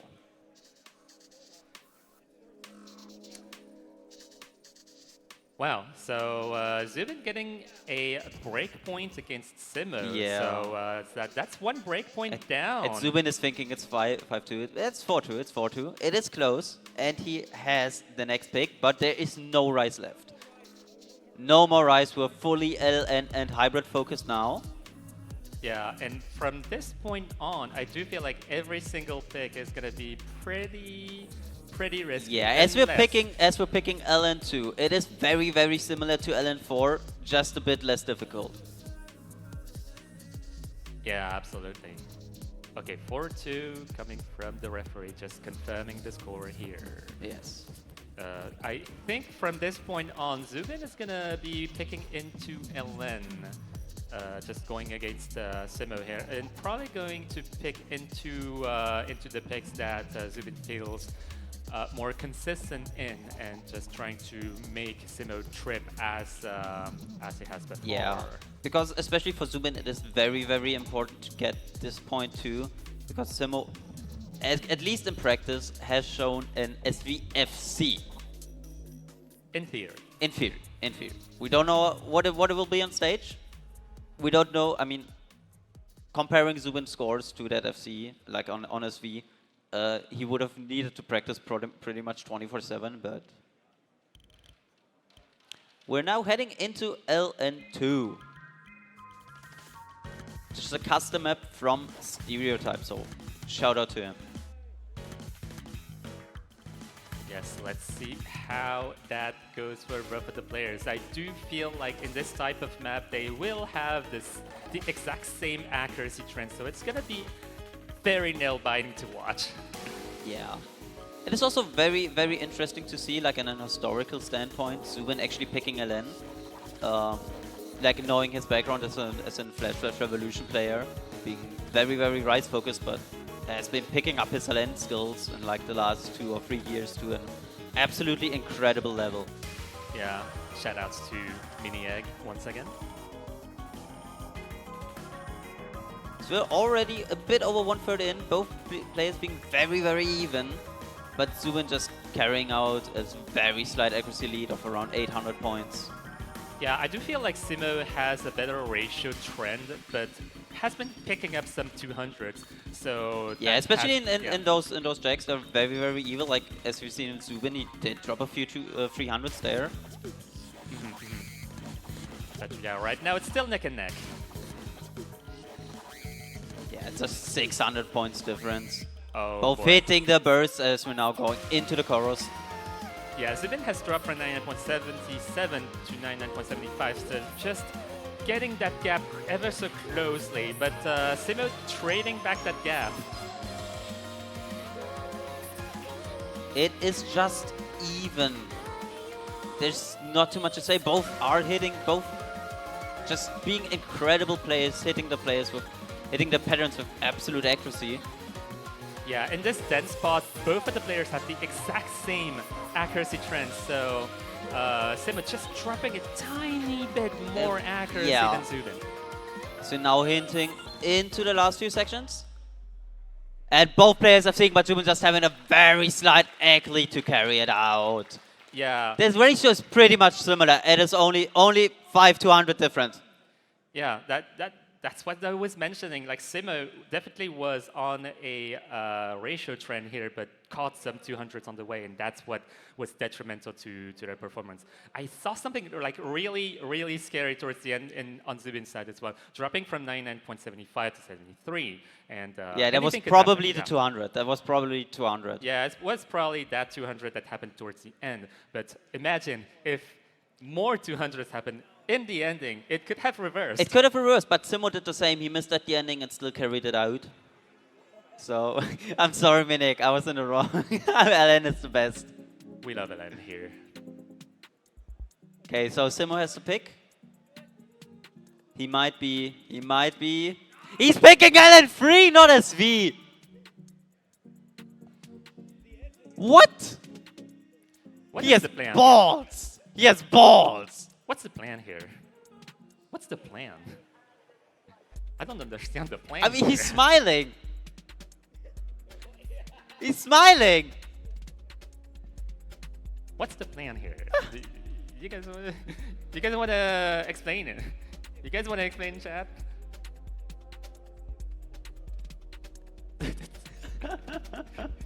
Just like looking around, what the fuck is happening? We don't understand. We just don't know. We just don't know. What are those players doing? They have not spoken to us. They have not Not told at all. anything about it. Like this is a show we're just side treating as hosts now. It is completely unexpected what both players are doing. We expected a bit more mix up in the picks, but first of all, fully picking out the Rise pool. Not seeing SV, even though Simo is an absolutely incredible SV player. I mean, maybe he's just trying to secure tiebreaker with it, just having it in his backhand. He does still have at least one pick remaining. Yeah, maybe Simo just wants to keep that as a strategic advantage, just as a leverage. But we do have LN2. It is more. It is an easier LN pick. So maybe Simo can use his accuracy advantage, at least on Rise. So now heading into the map. Let's see how that goes.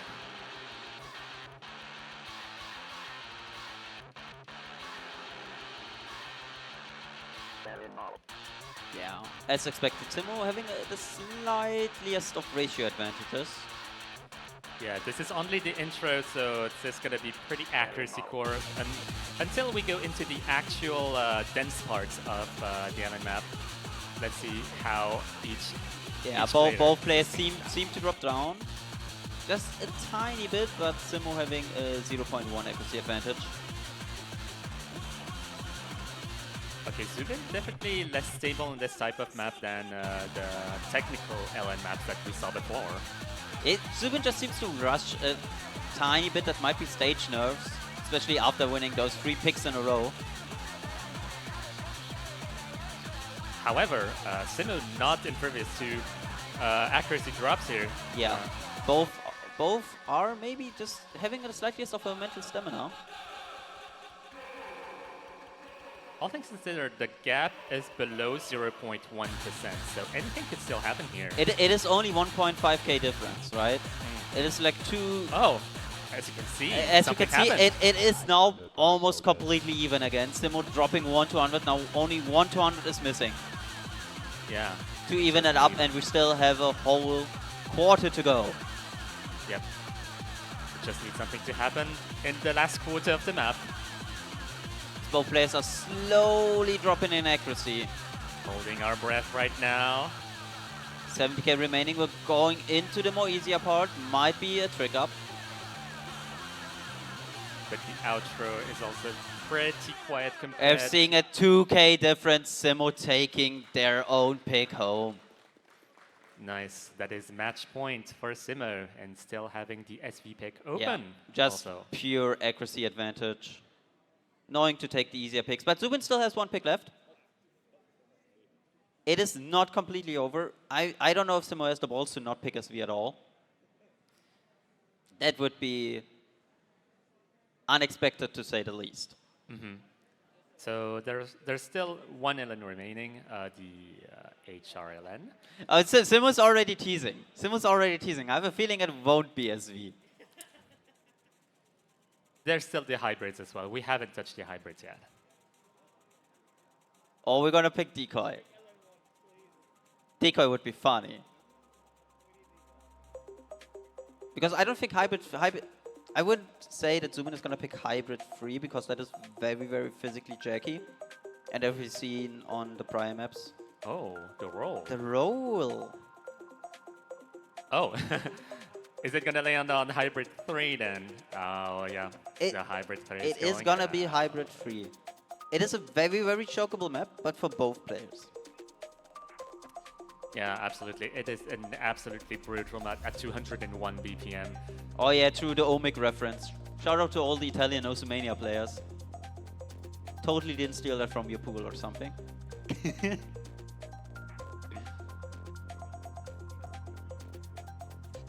Hey, 1 map is fine. One map is fine. Yeah. It is very hard to find those kind of difficulty maps that fit very well into the pool. And having a very, very high quality in them too. So sometimes, you know, go to other tournaments, see what they have, pick out a map or two. Yeah, honestly, like, Simo is on the match point right now, so if Simo gets this point, the match could, Simo is setting up his routing settings. There maybe he's preparing, he has prepared for the map so far that he actually adjusted his settings only for it. I mean, there we see the opportunities of routing. Of using the routing software on a routing keyboard. Shoutouts to routing for sponsoring this tournament, as well as if Simo is winning it, he will get an upgraded routing, as he's still running on the first version. They are fighting for the routing, and they are just getting ready right now. As maybe even him taking a timeout just to calm his nerves. Yeah, we are also allowed timeouts just to kind of air out our nerves, our tiredness, and so on. But we are. It is a very important tool most players don't use, like the technical timeouts, I feel. Yeah. I do feel like technical timeouts are very useful strategically. Oh. We're now hitting into the map as Zubin hit a 200 very, very early on. But building up the accuracy. Yeah, but keep in mind this is a very challenging pick, so you see the accuracies here. I feel like players are going to play much more of a damage control play here rather than just going for straight accuracy. Yeah, but it's very, very even. Simo did drop down a bit while Zubin was building up. As Zubin is warping his head. Both up to 1k combo. Yeah, right now Zubin is probably playing combo management here from below. It is the correct tactic. He knows Simo's accuracy is just a bit too strong for it, so just trying to edge out an FC. Yeah, it all depends on what Simo has planned with the routing settings. True, especially on those 200 BPM mini tracks, maybe, you know, lower actuation point. Just putting it from like maybe 0.6 to 0.3 might be the difference maker.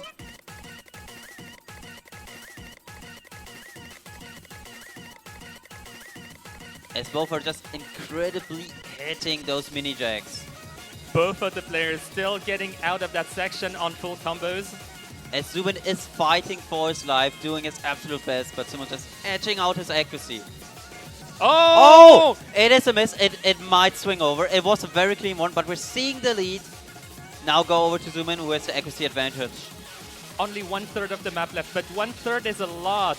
And Simo column locking heavily. We just need to see if Zubin can maintain his speed now on those 200 BPM mini tracks. My god, Zubin getting out of that section on the full combo. Absolute correct tactic to just prey on the FC, not going for accuracy. Keep bobbing your head, get that FC, man. Yeah, okay. I think Simo has just kind of given up at this point. I mean, Simo probably knows that Zubin is gonna like one miss at max, so yeah, that's probably unfortunate.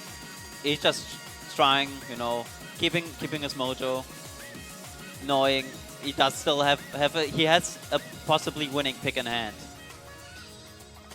But can we see the full extent of Zubin's consistency here? Will he FC it? Culminating. He will FC it. Crazy score. Hitting all the 200 and, to be fair, 201.3 BPM mini jacks and shields. As Zubin is now praying Simo won't pick SV.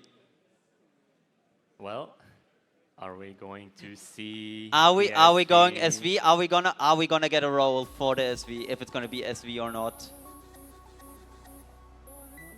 He's vibing. We picking SV!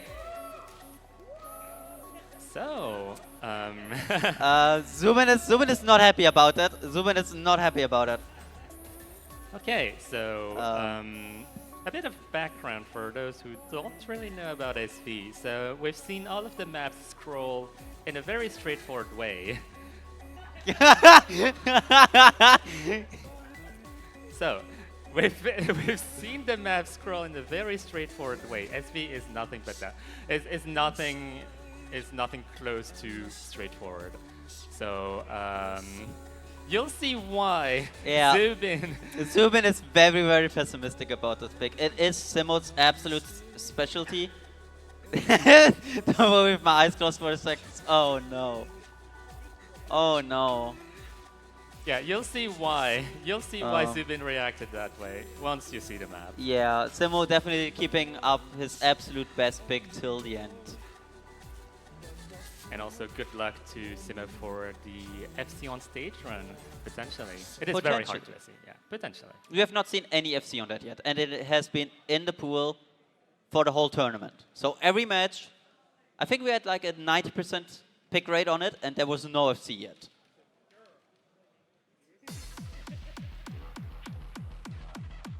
As Zubin does keep the 100% accuracy at the beginning though.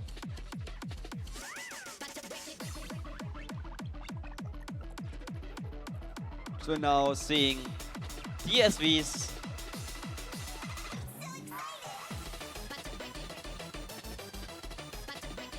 Okay, so these... Okay, first miss coming from Zubin. Not gonna be an FC from Zubin. Yeah, Simo still very, very comfortably hitting those teleports. It is a very readable section compared to what is coming. Okay, not quite handled by Zubin here. It is still very, very respectable effort from Zubin though. It would have been probably top 4 still. Okay, so this part is quite hard to understand, and you really have to understand what's going on behind it to really learn it properly. Yeah, it seems like Simo is just running away with it, keeping up, just keeping the absolute best pick he has.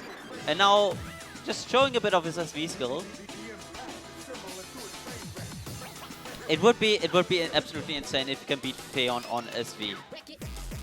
Yeah, absolutely. Because those are the 2 best European SV players. We had them both in this tournament, so that is why the SV map is quite hard. Yeah, going into the rolls here, kind of a quote-unquote break section. Quote-unquote, as Simo hit a few 200s, but it's still on the FC. It is the whole Simo show now. Securing, very, very likely, except there's a disconnect, his win in the COE Mania tournament. Yeah, at this point, it is a showcase coming from Simo. As he's hitting the fake race notes. Yeah, you also have to know that those are fake to properly it is not played how it's shown. That is what makes it so difficult. And you know what is not played how it's shown? This part. This part. But it is crazy. I mean, Simo is rushing a bit, right? Because it is a slow jam, in a way. Yeah, it's a reverse slow jam, actually. You have to read in reverse, basically. As Simo is still holding a 99%. Okay, next section. Do we get an on-stage SVFC in the Grand Finals? That is the deciding question now. I'm holding my breath right now.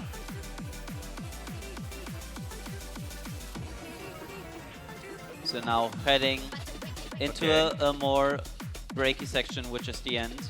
Yeah, going into the outro.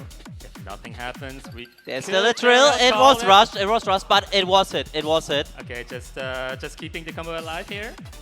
Do we see an FC? Do we see an FC?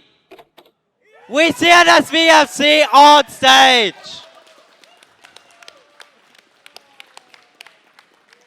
Crazy as we see the crowd bowing over to Simo, getting his win on the COE Mania tournament.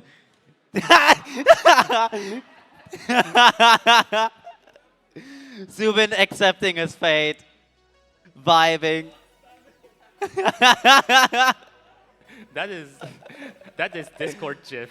That is worthy. Discord gift material. We need to cut that out. My God. Absolutely insane. That is. Anyways, GG. That is the match over. Congratulations to Simo. That is an absolute. Can we get an applause for Simo, the winner of the COE main event, and of course for Zubin for making an absolutely incredibly close match. Yes, 4 points against Simo is nothing to scoff at. Like, that fight was fought very hard. Yes. So, but we do still have a prize left. Yeah. Which we do want to give our winner with a small interview. So, gonna head over. Players want to do a TP showcase, it seems. Yeah, we can do the TP showcase for sure, yeah. If the players want to do a TP showcase, we do have the time for it. And I do think both of the players could be fighting closely on the tiebreaker. It is a hybrid map. Yeah, it is a hybrid map, and I do feel like both of the players are closely matched on the tiebreaker, so it could be very interesting to watch. It is. I don't know if I would say it's the hardest map of the pool. It's more of like maybe I would put that to summarize map, but it is the most stamina training of definitely. Yeah, absolutely. Especially since tiebreakers are pretty long, and if you are in a real tiebreaker situation, then yeah, if you're put in a real tiebreaker situation, playing that map in particular really is challenging. Especially now they know the match is over. They had a few minutes to relax, you know, go on the phone, type out edit. Maybe type to the family like, yo. I survived COE 2026. It's not that horrible, come on. Come on. But yeah, the players are now loading into the map, into the tiebreaker, which is a custom map. Yes, shout outs to Rick and Saki for collaborating on this tiebreaker. Getting an almost when you see it with a 6-2-6 and not a 7-2-7, but still 5 minutes long. So we're not skipping the intro this time.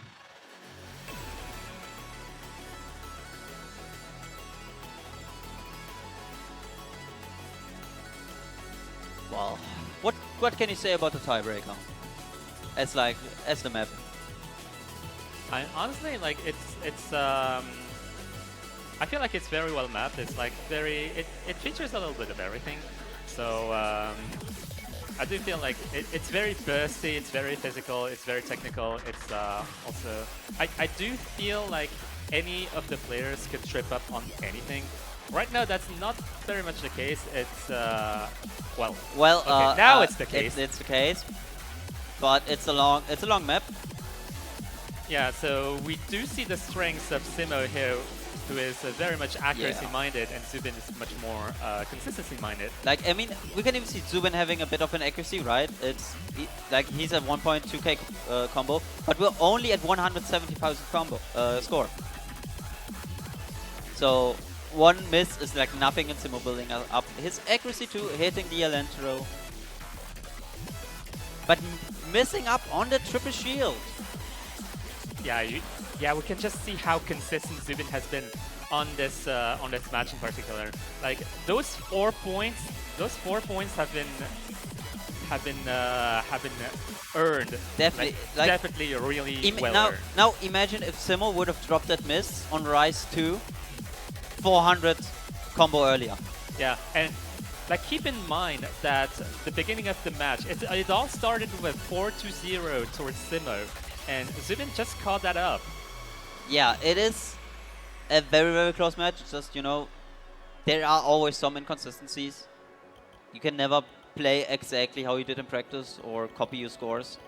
That was a combo break coming from Zubin. That's not going to be a full combo, unfortunately, but It was a very, very good combo though, Yes. coming from Zubin. And still 8,000 ahead, so we do, you know, we see how the tiebreaker would have went. Which is just crazy to say that it's probably just only not happening because the miss happened 10 seconds too late. Yeah. There were incredibly close calls in this match, and it could have gone one way or the other. It could have gone to tiebreaker, absolutely. Like, if one of those early close points, if one of those early rise points. Yeah, this is always the what if the players, like, the losing side will have in their mind, maybe. No, at the end of the day, it's always this what if, what could have been. But maybe that's just, you know, motivation to come here next year and get first place for next year. Yeah, absolutely. So now we're heading into a more quad streamy, quad section, or like more quad jacky section with a few splits in between them. Yeah, both of the players are maintaining those very well. Yeah, Simo also now finding his way into the map. Only 12k difference. Everybody's game. Yeah, Simo still getting better accuracy than Zubin here, but Zubin playing the consistency game. Yeah, which is paying out on those larger maps. It is not always about accuracy. Sometimes it's just, you know, about the consistency. Being a bit of a standard mode, just, you know, come wake through, but whatever. Just get okay enough egg. Yeah, honestly, I feel like on those harder maps, playing the consistency game, like having a balance of having good enough accuracy and good enough combo ability is the best posture to have. On, oh yeah, 100%. Like, it's just so sparse, and there's just so many inputs. Having your brain calculate, like, actually set in to be as accurate as possible is just sometimes too draining. As we see, Simo breaking shortly before his 3k combo. And Zubin going up to 4k. Absolutely incredible effort. Yeah, Simo's misses have been very clean so far. So it's like very minor slip-ups that they do alter the score. Yeah, as we're now heading into the hardest part of the map, the ending. As Simo finds the break, but Zubin is still keeping up. Hitting those jacks almost perfectly. And those bursts too. Do we see a 5k combo? Is there enough time? No, there's not quite almost enough time. Here. 981k on the tiebreaker for Zubin. 980k. Showing his consistency. A one miss. 980k on the tiebreaker is a really great score. Absolutely incredible. Like we've seen, it is just this what if now. Maybe haunting him a bit. Yeah, honestly, like I think Simo knows that if they went to tiebreaker, then it would have been very dangerous. Maybe so just locked in, you know, the first few maps, like giving it all his best, like maybe saying, okay, I don't need the stamina for the last few maps. I want to lock in my 4 points now, do my absolute best effort. It worked, and then you know he had time to just get the remaining point because he knew SV was going to be like his absolute dream pick. Yeah, absolutely. So plenty of strategy going on behind the players' heads. And as we now can give out the prize and have a few words from our players. Yes.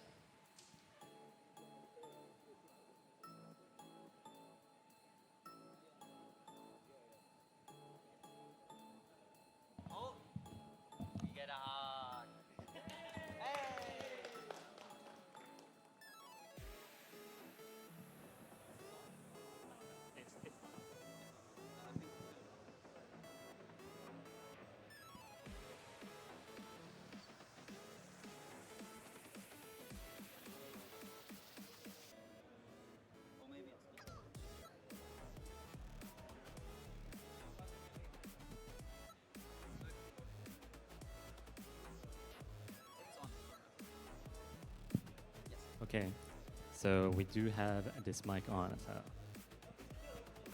What do we want to do first? Do we want to hand out the prize or just have a few? I think we're first having a few words with Zubin, you know. Okay, sure. Having his thoughts. Okay, so Zubin, do you have any words about this match? It was very fun.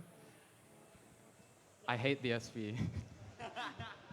I'm sorry. No, it's a great map. It's a great map. It's a great song. It's like physically impossible for me to learn. So I knew I was just cooked on one point, and that was kind of like I knew as soon as Simo got to like 5 points, I was screwed.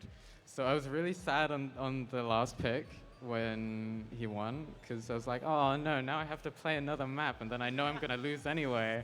There's no TV. But yeah, it was a really fun match.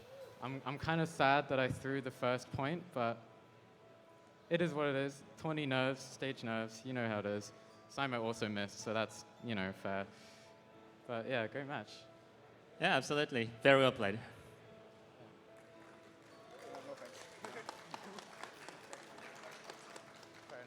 So now we're gonna do a little bit of Simo. Can you give the mic to Simo? Come a bit forward. You don't need to hide behind your PC. You're in the glory. You won the game. Like, what was your thought process when you won the first like 4 picks in a row? Well, when I won the first 4 picks in a row, I was already running out of Rice maps, which is my specialty in this case. And I knew Zubin was also very skilled in Rice, so I had to risk it with the Hard Rock pick, and it didn't really pay off. After that, I was kind of stuck wondering, because there was only Hybrid and LN. So I kind of gambled on the more Rice-favored LN, being the density, since... So like really trying, like, locking in the first few picks and then just trying to get one more to edge it out to SV? Yes. I was trying to get to 5 and then end it with SV, and I managed to do that. Yeah, like, I mean, your FC on stage, absolutely incredible. I managed to get the FC on stage, GP. Yippee. I mean, Feon is probably a bit sad, like, he's I did it for you, Feon. I'm sorry. But yeah, you won it. So congrats to that. And of course, I mean, you do already have a Wu-Tang, right? I mean, I saw you switch the settings for Hybrid too. Yeah. But we do still have a prize for you. We got it sponsored. Oh, we have it right here. Yeah, oh, we have it right here. We got it sponsored straight by Wu-Tang. A Wu-Tang 60 HE V2. Can we get an applause for the winner of the COE Mania tournament? So, now you have upgraded Wu-Tang. Yes, now I have the V2. Does it have split spacebar? Yes, you see. Oh, you can even see it here. You can see it here. You can play 7 key with that. I can play 1 key. You're gonna play 1 key with a split spacebar? Also 1 key. Oh. I don't play much 7 key. I mean, shoutouts to the 7 key players. True. True. I mean, you could play all keys with that as well. Or you're gonna 2 keys and play 8K with thumbs. You could play 8K with thumbs or 6+2 key. That'd be funny. Be interesting. There are a lot of options with a split keyboard, especially for Mania. Yeah. So, do we have any maybe closing words from maybe you as like a semi-co-host, which I kind of dragged on? Yeah, well, I mean, thank you for hosting this. I know like there's been a lot of work being put behind the scenes also for everything, for organizing. So yeah, so yeah, it's been I think it's been a success. I hope everyone's been enjoying the. I'm not even. I'm not even. Yeah, thank you. I mean, it's very fun hosting it, especially with you, because I know you have a lot of experience, right, in hosting every kind of tournament.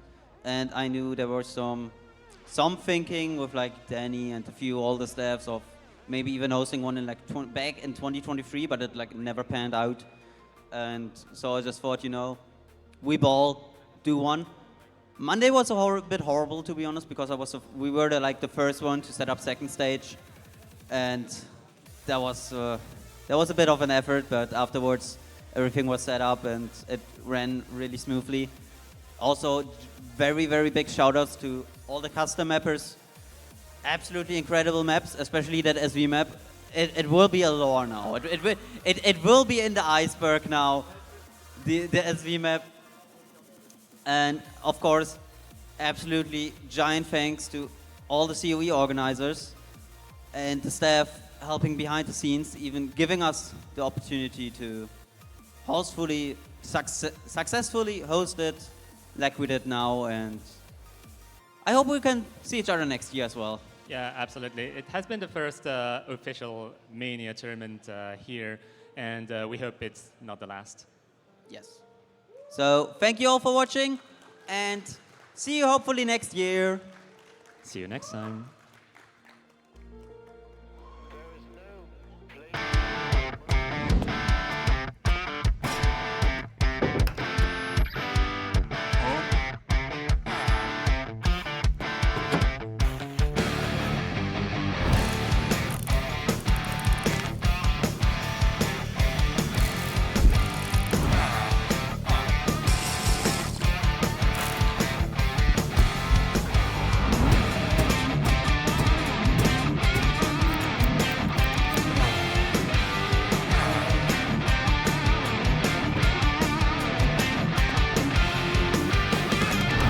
If you bring your Wooting Uwu to our booth at COE 2026, we'll give you an upgrade for free with our latest switches and more. Come visit the Wooting booth from 9 to 5, we're here all week.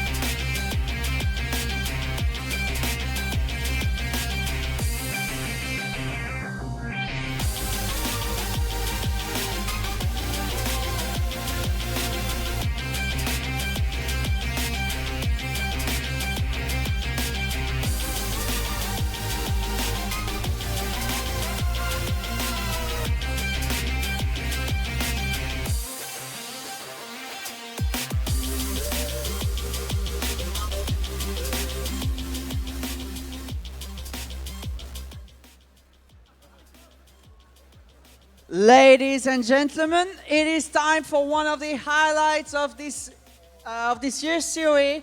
Of course, the yearly group picture, where absolutely everyone is invited to show up. That's basically how you can confirm you were present at COE this year. So make sure to gather at group entrance now and be ready for the group picture outside.